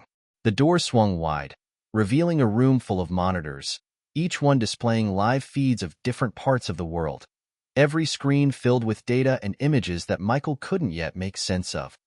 In the center of the room stood a figure, bathed in the glow of the screens. It was Zeta. The moment Michael stepped into the control room, time seemed to slow. The door clicked shut behind them, and the silence that followed was thick with tension. Zeta was standing in front of a bank of monitors, the glow from the screens casting eerie shadows on their face. For a brief moment, everything froze. The figure turned slowly, their gaze locking onto Michael and Sarah. Zeta's face was hidden in the shadows, but their presence was overwhelming. It wasn't just the room full of technology or the high-tech gadgets scattered around the space. It was the sheer calm and authority Zeta exuded. Michael's instincts screamed that this was the mastermind they had been hunting for. Michael's eyes narrowed. "We know you've been behind the attacks. We know you've been pulling the strings. It's over." Zeta didn't flinch. They remained eerily calm, their expression unreadable. The figure stepped closer to the monitors, typing something quickly on the keyboard. The screen flashed, and suddenly, a new set of images appeared.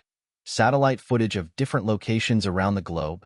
Zeta's voice was low, but it carried a chilling edge. "You think you've found me, but you're only seeing a small piece of the picture. This is just the beginning." Sarah's hand tightened on her weapon, but Michael held up a hand, signaling her to stay calm. He knew that Zeta had anticipated their arrival. "What do you want?" Michael asked, trying to steady his voice despite the adrenaline pumping through his veins. "Why are you doing this?" Zeta turned slightly to face them fully, the faint light from the monitors illuminating just enough of their face to show the cold, calculating look in their eyes. "I'm not the one who started this," Zeta replied, almost amused. "This world has been running on a broken system for far too long. You don't even realize how deep the corruption runs. My mission is simple: to bring down the structures that have been exploiting everyone for decades. You think you're stopping me, but the truth is, you're part of the system that needs to fall."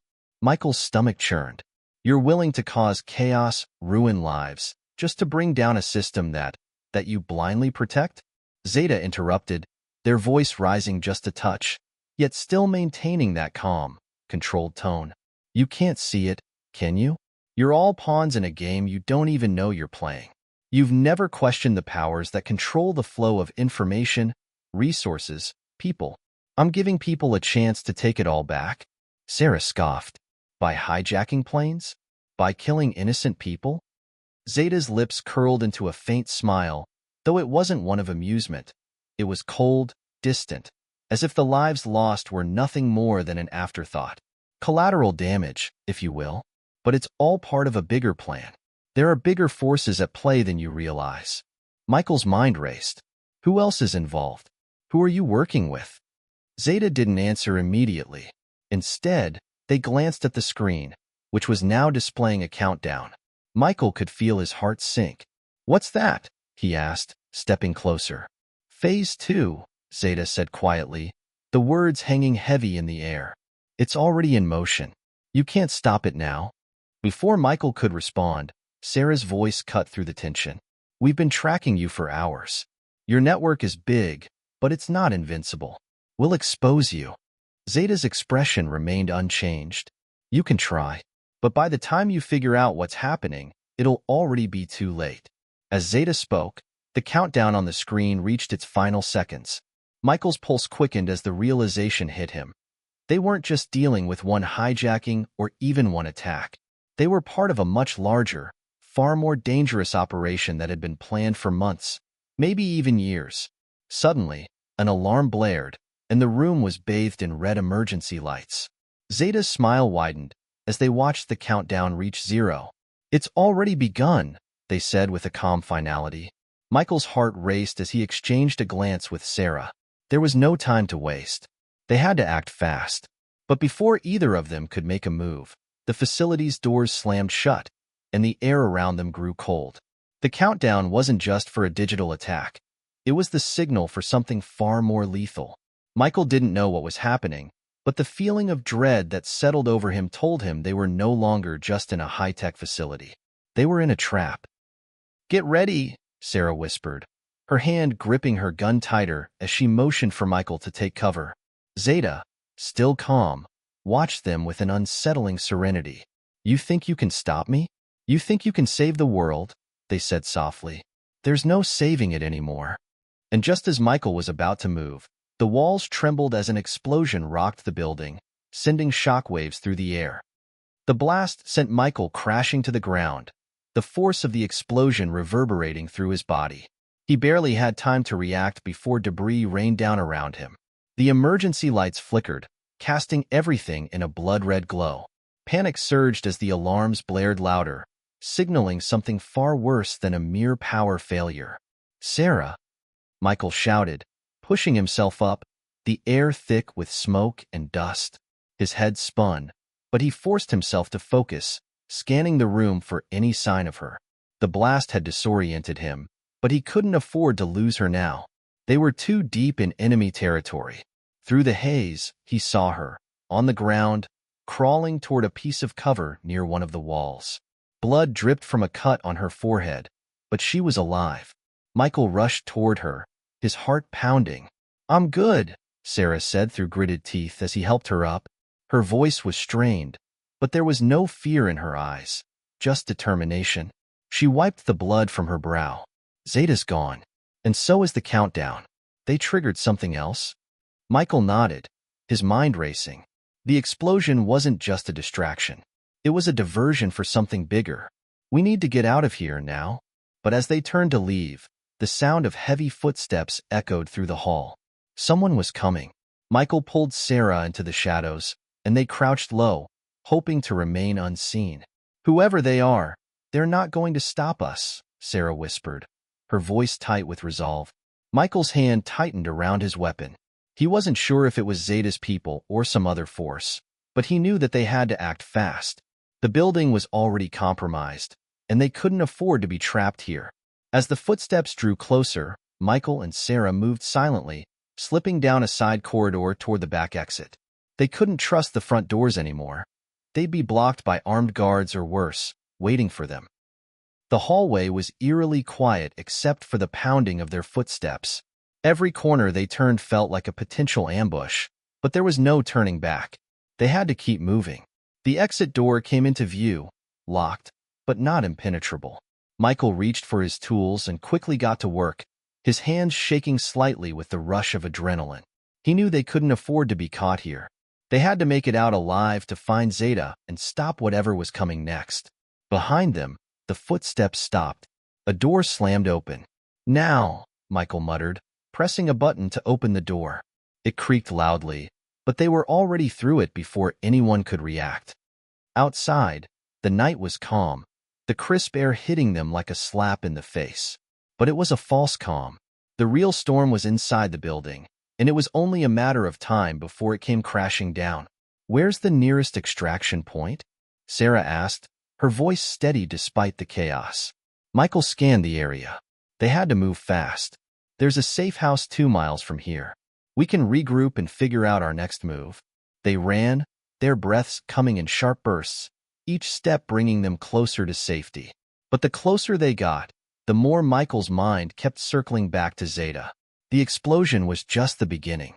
Whatever was happening inside that building was only the first act in a much larger play. And they were running out of time. As they reached the safe house, Michael's phone buzzed in his pocket. He fished it out, his eyes scanning the screen. The message was from Elon. "We've intercepted Zeta's communication. It's worse than we thought. They're launching a global operation." Michael's stomach dropped. The sense of dread that had been gnawing at him now felt real. Something terrible was on the horizon, and Zeta was at the center of it. They had only scratched the surface, but they were about to be thrust into the eye of the storm. Elon says they've intercepted communication, Michael told Sarah. It's not just a local operation. It's global. Zeta's planning something on a scale we haven't even begun to understand. Sarah clenched her fists. Then we need to stop them. All of them. They both knew the stakes had just been raised higher than they could have ever anticipated. The battle wasn't just for survival anymore. It was for the future of the world. The night air outside the safe house was colder than Michael had expected, sending a chill through his bones. The adrenaline was wearing off, leaving him with a heavy weight on his chest. He couldn't shake the feeling that Zeta had been playing a game far beyond their comprehension. They were still reeling from the explosion, and now, this new global threat that Elon had uncovered was something Michael could not afford to ignore. As he paced back and forth in the small, dimly lit room, Sarah sat by the window, her eyes scanning the streets. The silence between them was heavy, each of them lost in their own thoughts. Michael's mind kept racing, trying to make sense of the pieces. Elon's right. Sarah broke the silence. Zeta didn't just hijack a plane and destroy a building. This is far more calculated. There's a bigger agenda at play.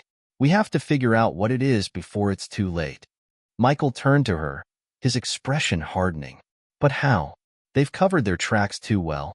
Zeta's gone underground, and their network is practically invisible. Every step we take, they're one step ahead. Not this time, Sarah said with a quiet resolve, her gaze locking with his. We have something they don't. Time. We have the information that Elon intercepted, and we have each other. We'll keep pushing forward until we get to the truth. Michael nodded, his gaze softening as he appreciated her determination. You're right. We can't stop now, but we need to plan. We can't just rush in blindly. Sarah got up and walked over to the table where a laptop was open, displaying maps and satellite imagery of various locations. We need to focus on the points that Elon mentioned in his message. There are several key locations they've pinpointed, and it's all connected to Zeta's network. I'm willing to bet that their next move is linked to one of these spots. Michael joined her at the table, studying the map. His finger traced over the locations that Elon had highlighted. They were scattered across different continents, from Europe to Asia to South America. Each place had strategic importance, key infrastructure, government facilities, financial hubs. Zeta wasn't just looking to disrupt. They were looking to destabilize the entire global order. These places are vulnerable, Michael said, his voice grim. If Zeta hits all of them at once, we'll be facing a worldwide crisis. That's what the countdown was. Preparing the world for chaos. And we're the only ones who know, Sarah added, her tone dark. The authorities won't understand the full scope of this in time. They'll be dealing with localized attacks, thinking it's just a string of isolated events. But Zeta's working to bring it all down in one fell swoop. Michael stood back, his mind spinning. The realization was clear now. Zeta wasn't just targeting a few high-profile people or institutions. They were aiming to take down entire nations, crash economies, disrupt governments, and throw the world into chaos. This isn't just about revenge anymore, Michael murmured. Zeta wants to destroy everything we know. They're not just aiming for power, they're aiming for anarchy. Sarah clenched her jaw. And we're going to stop them. How? Michael asked, the question hanging heavily between them. We have no resources, no backup. We're just two people against a network that spans the globe. What can we do? We go after Zeta, Sarah replied firmly. We go after the source. We find out who's really pulling the strings and cut them off. If we can neutralize Zeta, we can stop this before it goes any further. Michael met her gaze, seeing the determination in her eyes. Despite everything, Sarah was resolute. She believed they could still win. And somehow, that belief sparked something in him. A flicker of hope, small but bright. He took a deep breath. All right, we'll follow the leads Elon gave us. One step at a time. But we need to move fast. The clock is ticking. As they gathered their things, preparing for the next stage of their mission, Michael knew that there was no turning back. They had just crossed into dangerous territory. The entire world was at risk, and they were the only ones who knew the true scale of Zeta's plan. The quiet before the storm was over. Now, it was time to face the global threat head-on. The morning after their decision to follow Elon's intel, Michael and Sarah packed their essentials and left the safe house, now on their way to the first of Zeta's targeted locations. They had no time to waste. Every hour they spent in one place was an hour Zeta could use to fortify their plans. The world didn't realize it yet, but it was teetering on the brink of disaster. As they traveled in the unmarked van, Michael couldn't help but feel a sense of unease creeping over him. Every little bump in the road seemed like a potential threat, every shadow a danger lurking. Zeta's reach was global, and that meant they could be anywhere, watching from afar. The realization that they were being hunted, not just by Zeta, but by the unknown forces behind them, made every moment feel like a countdown. Sarah sat next to him, her eyes focused on the laptop open in her lap. She was scrolling through the data Elon had sent them, piecing together the puzzle with methodical precision. Michael admired her focus, but a part of him wished she could stop for a moment and breathe. They were running on empty, physically and emotionally, but there was no time for breaks. "We're getting closer," Sarah said, not looking up from the screen. "The next location is a power plant in Switzerland. It's crucial for the energy grid in Europe. If Zeta gets control of it, they could shut down power for millions of people. The disruption would send shockwaves across the continent." Michael nodded, keeping his eyes on the road. "We can't let that happen. How are we getting in?" "I've got that covered," Sarah said with a smirk. "I hacked into the plant's security system last night. I've got a backdoor into their surveillance network. We'll be in and out without a trace." Michael raised an eyebrow. "You really think we can just waltz in and out of a high-security facility like that?" Sarah's grin widened. "With the right preparation, we can." Michael had no doubt about her skills, but it didn't make the mission any less risky. They were heading into the lion's den, and it was anyone's guess what they would find once they got there. As they neared the Swiss border, Michael's phone buzzed.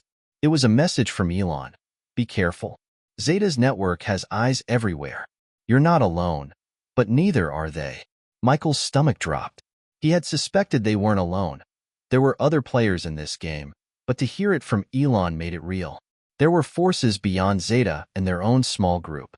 Unseen, unpredictable forces that could strike at any moment. "Everything okay?" Sarah asked, glancing at him as he read the message. "Yeah," Michael replied, his voice tight. "Elon just warned us. Zeta has more eyes on us than we thought. We need to be extra cautious." Sarah nodded, her expression serious. "We won't be blindsided. I'll keep an eye on the surveillance feeds." They crossed into Switzerland just after nightfall, the dim glow of the city lights in the distance a welcome sight. The closer they got to the power plant, the more their surroundings seemed to darken. The roads were narrow, winding through forests and mountains. It was the perfect setting for an ambush, or worse, a trap. "Pull over here," Sarah instructed. "We need to stay off the main roads. The plant's just ahead." Michael slowed the van and turned off the engine, the silence of the forest settling around them. He could hear the faint hum of the power plant's machinery in the distance. It wasn't much, but it was enough to make him tense. He wasn't used to this kind of covert operation. They weren't just infiltrating a building. They were heading into the heart of Zeta's infrastructure. "Ready?" Michael asked, glancing at Sarah. She met his gaze with a look that was all business. "Let's do this." They grabbed their gear and moved quietly toward the power plant, following the path Sarah had mapped out using the hacked security system. There were no guards visible, which only made Michael more paranoid. It felt too easy, but they had no choice but to move forward. The plant loomed ahead, its massive structures casting long shadows in the moonlight. The gate was locked, but Sarah had already anticipated that. With a quick motion, she bypassed the lock, and they slipped through, unseen and unheard. Inside, everything was eerily calm. The only sounds were the hum of the generators and the occasional metallic clang of machinery. They crept through the complex, staying in the shadows and using the cover of the industrial equipment to remain undetected. They had reached the central control room, the heart of the plant. But as they entered, something felt wrong. The room was empty, except for one thing. a monitor flickering with static. Before Michael could react, a voice echoed through the room, cold and distant. "You really thought you could stop us?" Michael froze. The voice wasn't Zeta's. It was something, or someone, else entirely. Sarah's hand instinctively moved toward her weapon, but Michael stopped her with a glance. From the shadows, a figure emerged, a tall man, his face obscured by the dim light. He wore the insignia of a private security force that Michael didn't recognize. But what unsettled him even more was the confident, almost smug smile on the man's face.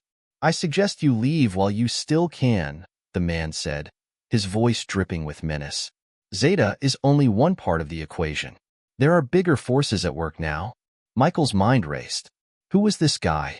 And what did he mean by bigger forces? The man's smile widened.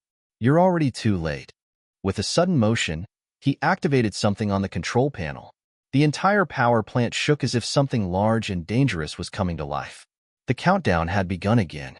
The ground beneath Michael's feet trembled, and the eerie hum of the power plant escalated into a deafening roar. Sarah's hand flew to her sidearm, her eyes scanning the shadows for any sign of movement, but the figure in front of them remained calm, almost enjoying their confusion. "What's going on?" Michael demanded, his voice tight with urgency. The sound of the plant's machinery had shifted into something more ominous, like a countdown clock winding down to zero. The man smirked, his gaze cold and calculating. "I suppose you're wondering what happens now. Zeta thought they were in control, but they were merely a distraction." "What are you talking about?" Sarah's voice was sharp, but Michael could sense her nerves under the surface. She was just as confused as he was. The man's smile deepened as he took a slow step forward. "You've been running in circles, chasing after a ghost. The real power is about to be unleashed, and Zeta is just one of the pieces in the game. I'm not here to stop you. I'm here to watch you fail." Suddenly, a loud click echoed in the control room, followed by a flicker of lights. On the far wall, a massive digital display lit up, showing a countdown clock ticking steadily. It read, T-minus 15 minutes. Michael's heart sank. "What is this? What are you doing?" The man didn't answer immediately. Instead, he walked over to the console and pressed a few buttons, triggering the countdown to accelerate. The clock's numbers started to decrease faster. T-minus 10 minutes, T-minus 5 minutes, the pressure mounting with each passing second. "Who are you?" Michael pressed, his hand instinctively reaching for his weapon. But the man was calm, too calm. The figure didn't flinch. "I'm just a messenger. The real question is, who's pulling your strings now?" He chuckled, clearly enjoying the fear that Michael and Sarah were trying desperately to suppress. "You can't stop what's already in motion. Not anymore." Michael's mind raced. They were up against something bigger than they had ever anticipated. Zeta had been only the first wave, and now they were being dragged into a far more dangerous game. "Sarah, we need to stop that countdown," Michael said, his voice urgent. "Do you have a way in?" Sarah was already moving, her fingers flying across the security console. "I'm working on it, but it's locked down tighter than a vault. Whoever's controlling this plant, they've covered all their bases." Michael's gaze flicked back to the man, who was still standing there, watching them with a smug expression. "This isn't over," Michael warned, his grip tightening on his weapon. The man only shrugged. "It never was. But if you think you can beat them, go ahead. Try. I'd love to see you fail." With that, he turned and disappeared into the shadows, leaving Michael and Sarah alone in the control room with the countdown ticking ever closer to zero. Michael rushed to Sarah's side, watching as she desperately tried to breach the security system. Sweat beaded on her forehead, her fingers moving faster than ever before. Come on, Sarah muttered to herself, her voice tinged with frustration. Michael didn't have time to wonder who the mysterious man was or what his involvement was in all of this. There was only one thing that mattered now: stopping the countdown. 5 minutes remaining. Sarah's fingers flew across the keyboard, her brow furrowed in concentration. Michael was about to ask if she had found anything when she let out a frustrated sigh. "I can't get through. There's something blocking me. Some kind of failsafe. It's built to stop anyone from getting in, even someone like me." Her voice was a mix of anger and disbelief. "Then we find another way," Michael said, grabbing her arm and pulling her away from the console. They couldn't afford to waste another second. "Let's head to the main power grid. There has to be another way to shut this down."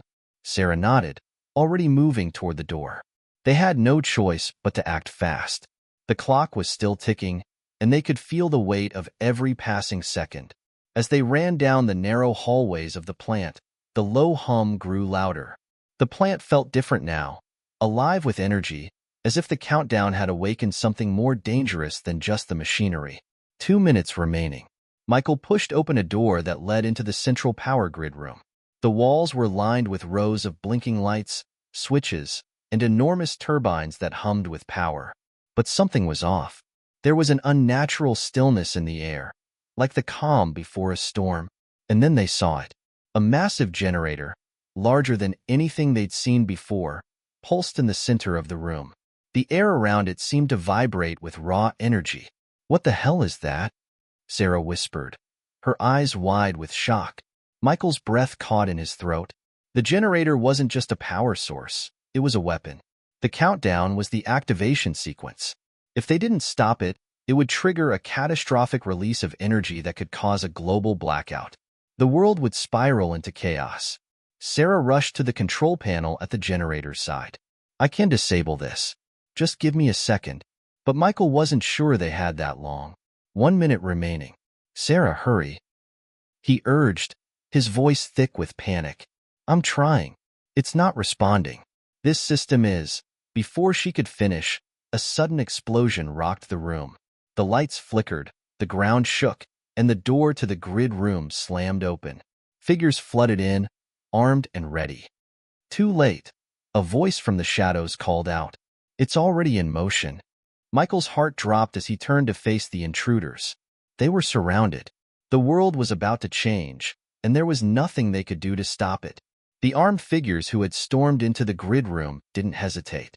They were professionals, trained, dangerous, and in complete control.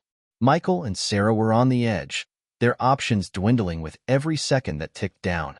The leader of the group, a tall man with a cold, calculating look in his eyes, stepped forward, his weapon aimed directly at them. He spoke in a low, almost detached tone. "You're too late. The process has already begun. The power is ours now." Michael's pulse quickened as he glanced at Sarah. She was still focused on the control panel, her fingers dancing across the keys, desperately trying to gain access. The countdown clock on the screen blinked ominously in the corner. 30 seconds remaining. "We're not done yet," Michael muttered under his breath. He wasn't ready to give up. Not now. Not after everything they had been through. The leader of the group gestured to one of his men, signaling that Michael and Sarah were to be taken into custody. But just as one of the armed figures moved to grab Michael, a loud crash echoed through the room. The ceiling above them shattered, sending dust and debris flying. The guards scrambled, confusion spreading in an instant. Michael and Sarah barely had time to react as a figure descended from above. A blur of motion. A familiar voice called out, full of urgency. "Move." It was Elon. Without hesitation, he fired a shot that incapacitated one of the guards, and in a fluid motion, he grabbed Sarah's arm, pulling her toward the control panel. "I've disabled the main entrance. We have a window, but not for long." Michael couldn't believe his eyes. Elon Musk, the man they thought had been working behind the scenes, was here, in the flesh, risking everything to help them. "What are you doing here?" Sarah asked, still trying to process the turn of events. "How did you get in?" "Doesn't matter right now," Elon replied, his focus unshakable. "The countdown's nearly over, and I've got a plan. But we need to move fast." Michael's head spun. They were outgunned, outnumbered, and time was running out. The leader of the armed group was barking orders, clearly trying to regain control of the situation, but Elon's sudden intervention had thrown them off balance. "Elon, this place is going to explode. It's a power source, but it's rigged like a bomb. How do we stop it?" Michael asked, his voice tight with urgency. Elon glanced at the generator, his eyes calculating. "I've been monitoring the energy spikes. If we can access the failsafe override, we can stop the release. But I need you both to buy me some time." Sarah wasted no time. We'll hold them off. Just tell us what to do. Elon nodded sharply. Get to the control room. There's a main console hidden behind the grid. It's the only way to stop the overload. I'll cover you. Michael and Sarah exchanged a look. There was no room for hesitation. The countdown was still ticking, and every second felt like an eternity. They made a run for it, darting through the chaos as guards scrambled to find their bearings. The leader of the armed group shouted, his voice growing more frantic. Don't let them escape. Stop them. Bullets whizzed past, but Elon's precision shots kept the guards at bay. He moved with purpose, every movement calculated and efficient. He wasn't just a businessman. He was a tactician, a man with many layers, and in this moment, his expertise was their lifeline. As Michael and Sarah reached the control room, they found the hidden console Elon had mentioned. Sarah immediately got to work, her fingers flying over the buttons as Michael stood guard, his heart pounding in his chest. We don't have much time, Michael warned, looking over his shoulder. The sounds of gunfire echoed through the plant, signaling the intensity of the battle outside. Sarah cursed under her breath as she attempted to bypass the security system once again. It's encrypted. I can't. Elon appeared beside them, his face determined. I'll help. Just a sec. He crouched down, and with a few swift movements, he inserted a device into the panel, bypassing the encryption. This should buy us some time. The countdown continued, its relentless ticking pressing on their nerves. 10 seconds. Sarah's eyes widened as she saw the override screen flicker to life. Got it. I'm in. But just as she started to input the final code, an explosion shook the room. A massive section of the wall crumbled, and armed guards flooded in from the other side. Elon, Michael, we're out of time, Sarah shouted, panic creeping into her voice. We can't stop it in time. Elon's face darkened as he looked at the countdown. His eyes met Michael's, a silent understanding passing between them. The plan they'd hoped for, the one that could save the world, was slipping away. But Elon wasn't one to give up. He was a man who thrived on the edge, who knew that in moments of impossible pressure, there was always a way forward. With a deep breath, he turned to Michael and Sarah, his voice unwavering. We don't stop fighting. Not now. Not ever. Before either of them could respond, Elon grabbed a nearby wrench and slammed it into the control panel, sending sparks flying. The countdown blinked and froze. The power in the room surged, but the imminent disaster had been halted, at least for the moment. We've got a chance, Elon said, his voice low but confident. But we're not out of the woods yet. The fight wasn't over. The room was filled with tension as the countdown stalled, but the battle was far from over. The sudden surge of energy, caused by Elon's unorthodox intervention, had stopped the immediate threat, but there was no telling how long the temporary fix would last. Michael's pulse was still racing. The countdown had frozen at T-5 seconds, an agonizing reminder of how close they had come to failure. He glanced at Sarah, who was still at the console, her face tense with concentration. We need to move, Michael urged. The longer we stay here, the more likely they'll fix whatever Elon just did. Sarah nodded sharply, her eyes scanning the rapidly flashing system displays. I'm trying to stabilize the system, but it's a mess. We're on borrowed time. Outside the control room, the sounds of battle continued, echoing through the air. Gunfire rang out, mingling with the harsh clanging of metal. Michael could hear the armed guards regrouping, their footsteps heavy as they tried to find another way to break through. Don't let them get through, Elon said, his voice low but full of authority. He was already at the door, standing in a defensive stance, ready to protect the only chance they had. Michael joined him, his hand on the grip of his weapon, his eyes scanning for movement. How long can we hold out? I'll buy us time. You and Sarah focus on getting the system back online. Whatever happens, don't stop until that countdown is fully disabled. Michael didn't argue. They didn't have the luxury of second-guessing. He knew Elon was right. This was their only shot. The door to the control room trembled as more gunfire impacted the reinforced metal, the sound of bullets ricocheting creating a deafening roar in their ears. The fight was coming to them, fast and relentless. You heard the man, Michael said to Sarah, who was still frantically working at the console. "We hold this position. You finish what you started." Sarah's fingers moved with feverish speed, each keystroke a battle in its own right. Her eyes flicked nervously to the screen, watching as her every move was met with a new layer of complexity. But there was a spark of determination in her eyes. "We're almost there," Sarah muttered, more to herself than anyone else. "I just need a few more seconds." Outside, the first of the armed figures breached the hallway. Michael's heart pounded in his chest as the door groaned under the pressure. The sound of their boots on the ground was like thunder, and the staccato of their voices filled the air. "Ready, Elon?" Michael asked, taking a deep breath. Elon didn't flinch. His eyes were locked on the door. "As ready as I'll ever be."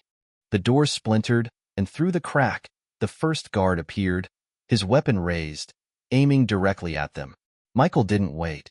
He fired first, his shot knocking the guard back, causing the others to hesitate for just a moment. That hesitation was all they needed. "Sarah!"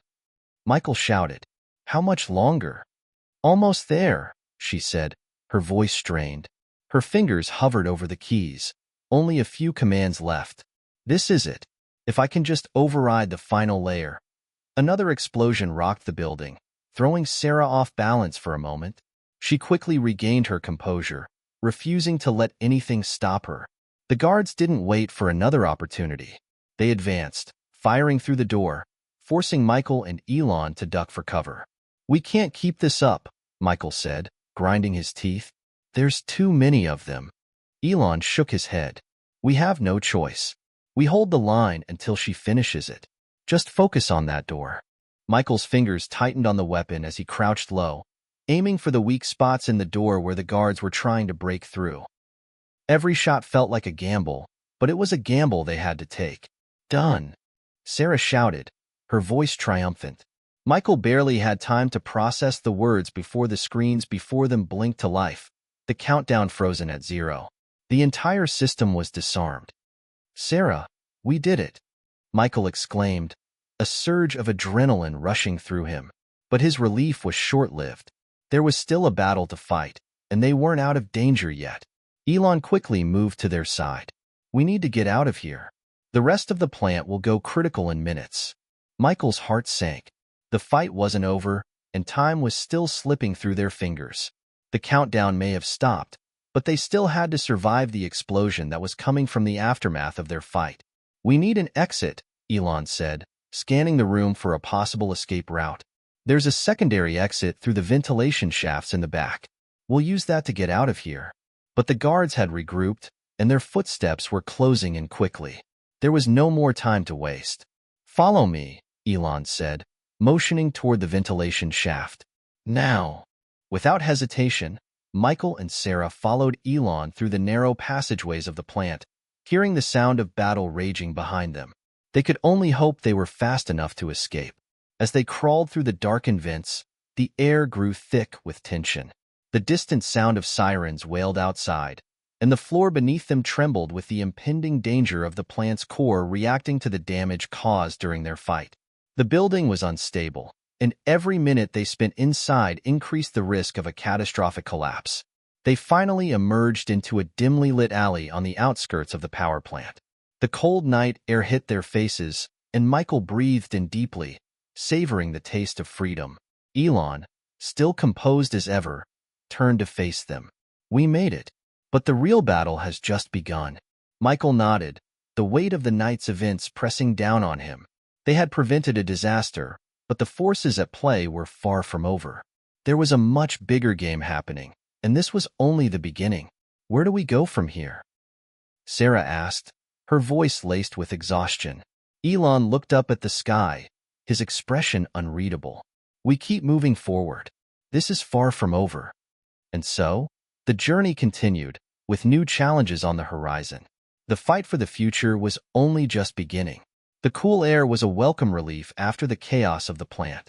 But even in the relative safety of the alleyway, Michael couldn't shake the feeling that they were being watched. The sounds of the outside world, the distant hum of city traffic, the occasional car horn, seemed like whispers compared to the intensity of what they had just escaped. Elon, Ever the composed leader was already scanning the area, his eyes sharp as ever. "We need to get to a secure location," he said, his voice low.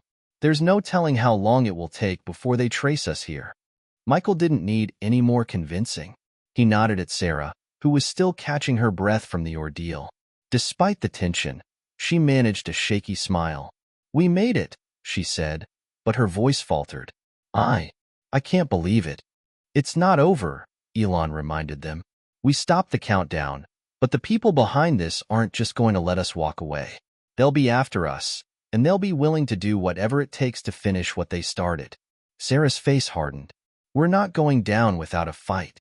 Michael shot her a glance.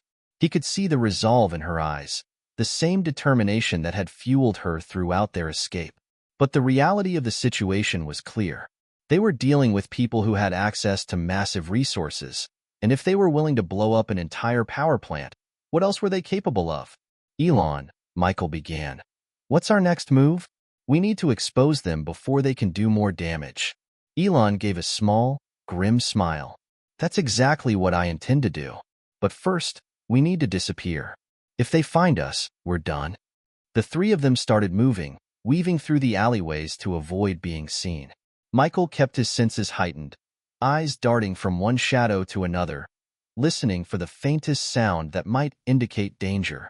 His training had taught him to stay vigilant, but there was something different about this threat. It wasn't just physical. It was systemic, a well-oiled machine that had been working in the shadows for years. After what felt like an eternity of twisting through back streets and alleyways, they finally reached a hidden warehouse. Elon punched in a code on a keypad, and the steel door slid open with a soft hiss. They entered, and the door closed behind them with a heavy thud. Inside, the space was sparse, but functional. It looked like something out of a covert operation, a place to lay low, regroup, and plan their next move. "We'll be safe here for a while," Elon said, glancing around to ensure the area was secure. "But we're going to need more than just a safe house. We need information." Michael raised an eyebrow. "What do you mean?" "I've been tracking their movements for some time now," Elon said, his expression serious. "This group is far more organized than we realized. They have resources, people on the inside. But there's a key player we need to find, a person who can connect all the dots." "Who?" Sarah asked. "Elon Musk," he replied simply. "The name they've been hiding behind. The one person who has been pulling the strings from the shadows." Michael frowned. "Wait a minute. Are you saying that you're part of this?" Elon gave him a pointed look.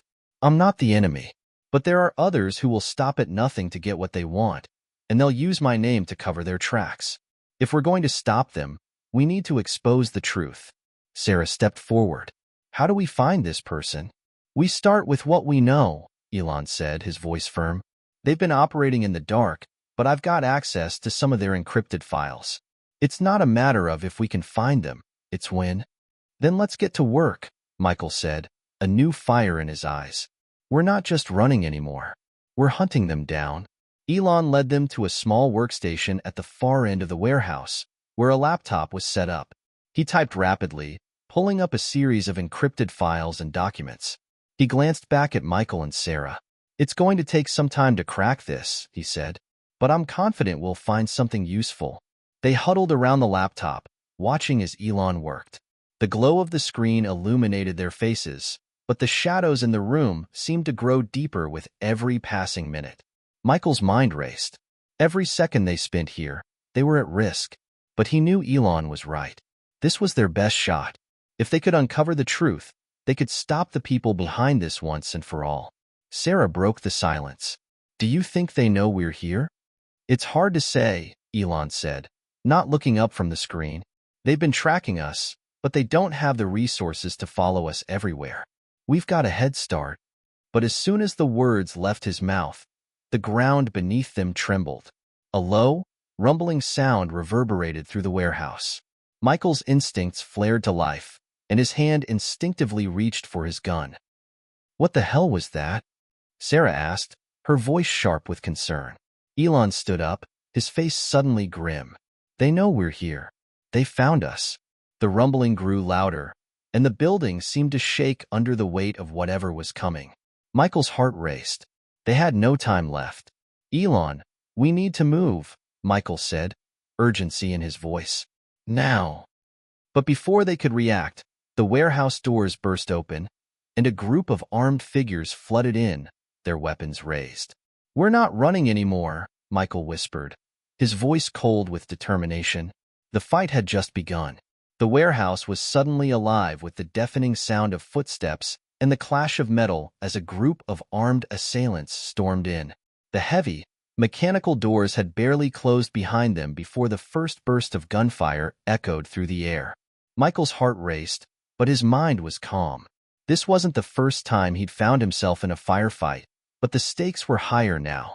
They had to survive. Elon, we need a plan, Michael shouted, ducking behind a large metal crate as bullets ricocheted off the walls. The once quiet space was now a war zone. Stay low, Elon yelled, his voice steady as always. Get to cover. We need to buy time. Sarah was already moving, her training kicking in as she darted behind another set of crates, her breath sharp but controlled. Michael followed, pressing his back against the cold metal as the first wave of gunfire hit the crates around them. The sound was deafening, and the air tasted of adrenaline and fear. But Michael's mind wasn't on the immediate danger. He was thinking 2 steps ahead, planning their next move. Elon was still focused on the laptop, his fingers flying across the keys, but the attack made it clear they didn't have long. They needed a way out. We can't stay here, Michael said, peering around the edge of his cover to assess the situation. There were at least 10 armed men, possibly more, all moving in on their position. The sheer firepower they were up against was overwhelming. I know, Elon said, his voice unwavering. I'm almost done with the files, just need a little more time. Keep them off me. Michael nodded, his grip tightening on his weapon. We'll buy you all the time you need. The next few moments were a blur. The 3 of them worked as a unit, moving quickly and efficiently, each playing their part in the battle for survival. Elon was still focused on the computer, blocking out the chaos around him. Sarah was a blur of movement, firing off shots with precision, taking down one of the attackers who had dared to get too close. Michael's eyes darted across the room, tracking every movement. The attackers were methodical, coordinated, but they were predictable. The moment one of them made a mistake, Michael was there, his shot quick and true. He could feel the heat of the bullets passing by, hear the hiss of air as they narrowly missed their target. Every muscle in his body was on high alert. Suddenly, there was a loud crash from the back of the room. The side door had been kicked in, and more men poured in, their weapons raised. We've got company, Sarah shouted, ducking behind another set of crates as bullets began to rain down from both sides. Michael didn't waste time. He grabbed a flashbang grenade from his belt and threw it toward the new group. The deafening pop of the explosion was followed by a brief, blinding light, throwing the attackers off balance. In the chaos, Michael sprang into action, moving forward with a burst of speed and knocking one of the assailants to the ground. Get them to the back exit, Elon shouted, his voice urgent. I've got the data. Go now. Michael and Sarah didn't hesitate. They turned and ran for the back of the warehouse, weaving between crates and machinery, their hearts pounding. The sound of gunfire followed them, but their focus was on the door, the only way out. They reached the exit, only to find it blocked by another armed guard. Not so fast, the guard sneered, his weapon aimed directly at them. Without thinking, Michael acted. He lunged forward, tackling the guard to the ground and knocking the gun out of his hand. The guard struggled, but Michael was faster, his instincts kicking in as he subdued the threat with swift precision. Move, Michael shouted, pushing the door open just enough for them to slip through. The cool night air hit them like a slap in the face as they sprinted into the alley, the sounds of their footsteps echoing in the dark. The warehouse behind them erupted in more gunfire, but they were already too far gone. They didn't stop running, not until they reached a nearby abandoned vehicle hidden behind a row of dumpsters. Elon was already there, jumping into the driver's seat, his face tight with determination. Get in. We need to leave the city. Without a second thought, Michael and Sarah climbed into the car. Elon slammed the pedal to the floor, and the car shot forward, the sound of screeching tires and the roar of the engine filling the night. As they sped through the winding streets, Michael's mind raced. They'd survived the attack, but they knew it wasn't over. The people behind this, whoever they were, weren't going to stop just because they'd escaped once. Elon, Michael said, breaking the silence. Where are we going? We're going off the grid, Elon said. I've got a few places we can hide, but we need to stay low. We'll figure out our next move once we're safe. Sarah looked out the window, her face pale but determined. What happens now? We go after them, Michael said, his voice steady. We make sure they don't get away with what they've done. Elon glanced over at him, a small smile tugging at his lips. Exactly. The fight had just begun, and Michael knew one thing for sure. They weren't going down without a fight. The truth was out there, and they were going to expose it, no matter the cost. The night air whipped through the cracked windows of the car as Elon sped down a secluded highway. They were miles from the city now, the lights fading behind them, swallowed by the darkness. The only sounds were the steady hum of the engine and the occasional thud of tires against rough patches in the road. Michael's thoughts raced. The events of the past few hours had been a blur of violence and escape, but the fight wasn't over. Not yet. We can't keep running, Michael said, breaking the silence that had settled in the car. His voice was low, heavy with determination. They'll catch up to us eventually. I'm not planning on running forever, Elon replied, his eyes on the road. But we need to get the full picture first. There's still one thing I need, a final piece. Sarah, who had been quiet for most of the drive, turned toward him. A piece of what? Elon's face tightened, the usual calmness gone. A name that ties everything together. Michael leaned forward, the urgency in his voice unmistakable. What name? A man who's been pulling the strings from behind the scenes, Elon said, his grip tightening on the steering wheel. He's been behind everything. The attacks, the manipulation. He's the one who's been orchestrating this entire mess. Michael's eyes narrowed. And you know who he is? I do, Elon said, his tone serious. But finding him won't be easy. He's not just some figurehead. He's well hidden, with a web of connections that stretches across governments, corporations, everything. But I know how to get to him. Sarah shifted in her seat, her brow furrowed. So, what do we do now? Elon's eyes flickered to the rearview mirror, checking their surroundings. We find the last link, the person who can give us the final information we need to expose him. And then, we make sure he can never hurt anyone again. Michael nodded. It was clear now. They were no longer just trying to survive. They were hunting down the mastermind behind it all. As Elon drove, Michael began to think about what they were up against. A powerful figure hiding in the shadows, pulling strings to create chaos, control, and destruction. But Michael had a plan of his own. If they could find this person, they could finally end this war, bring the truth to light. Hours passed, the landscape blurring as they headed deeper into the mountains. Their destination was a small, heavily guarded facility, a private research compound that Elon had once used for high-security work. The place had been abandoned for years, but it still contained valuable resources. It was their last hope of finding the information they needed. The car eventually slowed, turning off the main highway and onto a narrow, winding road that snaked through dense trees. The air was cooler now, the scent of pine and earth thick in the air. I thought this place was shut down, Sarah said, breaking the silence. It was, Elon replied. But there's something here we need. A secure database with files that could link everything together. The road grew steeper, and the car crept along the path until they reached the facility. The structure loomed ahead, its silhouette barely visible through the thick fog that had settled in. Elon parked the car in a hidden spot just outside the compound and killed the engine. They sat there for a moment, the weight of what was to come pressing down on them. Michael could feel the tension, but there was also a sense of clarity. This was it, the final push. Let's do this, Michael said, his voice steady.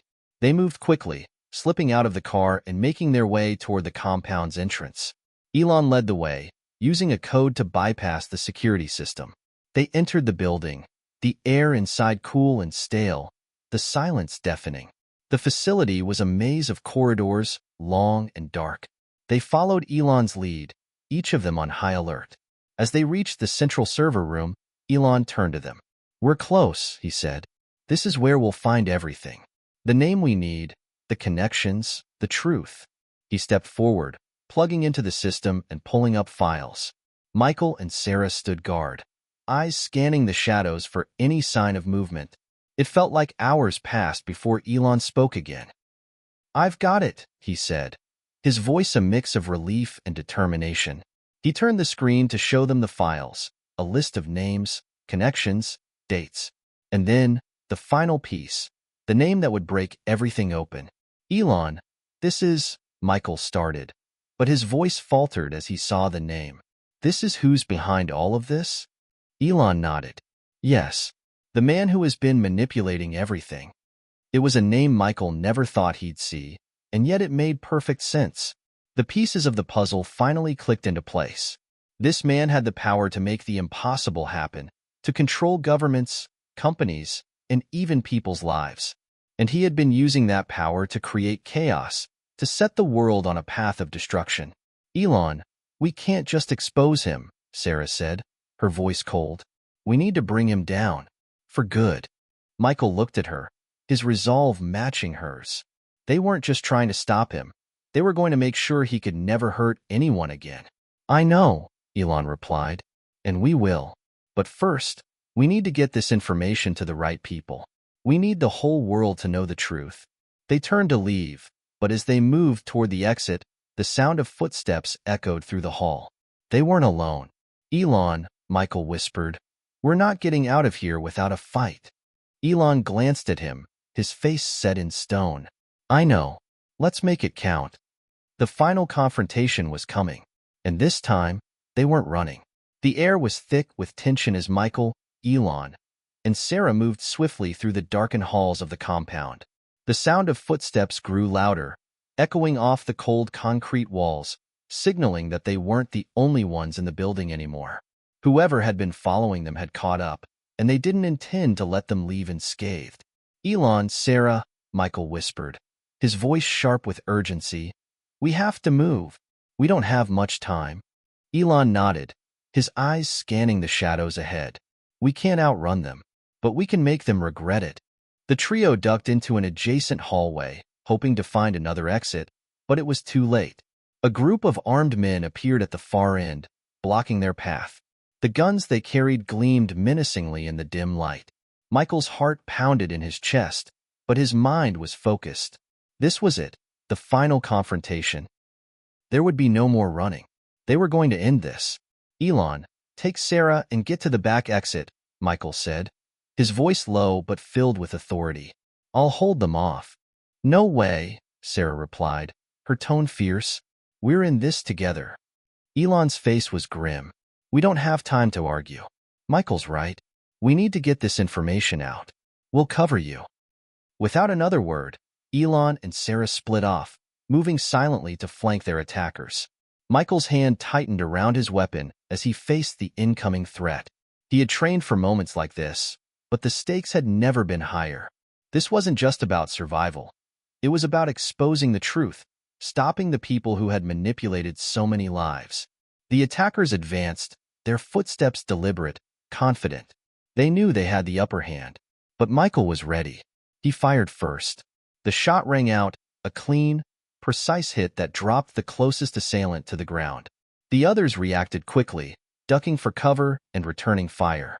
Michael moved fluidly, his body trained for moments like this, his movements a blur as he ducked and weaved, firing back with deadly accuracy. In the chaos, he saw Elon and Sarah take action. Elon's calm demeanor never wavered as he moved with precision, taking down one of the attackers with a swift shot to the chest. Sarah, on the other hand, was like a force of nature, her speed and agility making her a terrifying adversary. She ducked behind a pillar and tossed a flashbang grenade into the midst of their attackers. The explosion was deafening, and the bright flash temporarily blinded their enemies. Michael seized the opportunity, sprinting forward and disarming one of the men before knocking him out cold. The remaining attackers were disoriented, and Michael took advantage of the confusion, moving quickly to neutralize the threat. Clear, Michael called out, breathing heavily. His heart was racing, but his mind was sharp. They had a mission to complete. Everyone, to the server room, Elon ordered. They regrouped, moving swiftly through the compound as they made their way back to the central hub. The sound of their footsteps echoed through the halls, but there was no time to waste. The server room was just ahead. The door was locked, but Elon quickly bypassed the security, and the trio entered the room, weapons ready. They could hear the sounds of footsteps closing in from behind them, but it didn't matter anymore. They had what they needed. Elon turned to Michael. You're right. We're not running anymore. We'll expose them now. But we need to get this data into the hands of the right people. Michael nodded, his jaw clenched in determination. We will. But first, we finish this. The door to the server room creaked open just as a figure emerged from the shadows. Michael froze. The man standing before them was the one they had been hunting, the mastermind behind everything. The person responsible for the chaos, the lies, and the manipulation. The final piece of the puzzle. He was tall, dressed in a sharp suit, his face unreadable but his eyes filled with cold calculation. It was clear that he wasn't surprised to see them. Elon, the man said smoothly, his voice calm. I expected you, but I didn't think you would be so persistent. You've underestimated us, Elon replied, his voice sharp, and you're going to regret it. The man laughed, a sound that sent a chill down Michael's spine. Regret? I think you're the ones who will regret this little stunt. You've taken everything from me. My empire, my control, but you've made one fatal mistake. And what's that? Michael asked, his voice low and steady. The man's smile widened. You think you can stop me? You think you have the power to change anything? You're just pawns in a game you don't understand. But you're too late. The plan is already in motion. The damage has already been done. Michael's blood ran cold. He knew they were up against someone dangerous, but this was something else. This man was untouchable. Elon stepped forward, his gaze unwavering. We'll see about that. Without warning, the man raised his hand, signaling to someone off to the side. A door opened, and more armed guards poured into the room, their weapons raised. The situation was dire, but Michael refused to back down. The fight wasn't over. It couldn't be. Sarah, Elon, cover me, Michael ordered, his voice firm. He sprinted toward the man, his weapon raised, ready for one last confrontation. The sound of gunfire erupted around him, but he didn't flinch. The man may have thought he was invincible, but Michael was determined to make him pay. The world seemed to slow down as Michael closed the distance between them. This was the final stand, the culmination of everything they had fought for. With one last, decisive move, Michael lunged forward, and the truth was finally in their hands. The dust had settled. The quiet hum of the server room now felt oddly peaceful, almost surreal after the chaos that had unfolded just moments ago. Michael stood in the center of the room, his weapon lowered, but his muscles still tense from the battle. Around him, Elon and Sarah were taking stock of the situation, their expressions a mixture of relief and determination. The man, the mastermind who had manipulated the strings of so many lives, lay unconscious at their feet. The sound of the last gunshot had barely faded when Michael had disarmed him, ensuring the final piece of the puzzle was within their grasp. Elon, Michael said, his voice steady but laced with exhaustion. We've got the data.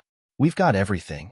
Elon nodded, his fingers already moving over the control panel, downloading the files they had risked everything to obtain. This is it, he said, his tone reflecting the weight of the moment. The world will finally know the truth. Sarah moved to stand beside Michael, her expression thoughtful as she looked at the unconscious man.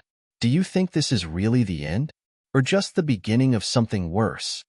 Michael turned to her, his gaze unwavering. It's the end of one chapter. But there will always be those who try to control, who try to manipulate from the shadows. We can't stop fighting for the truth, for justice. But this man? He's done.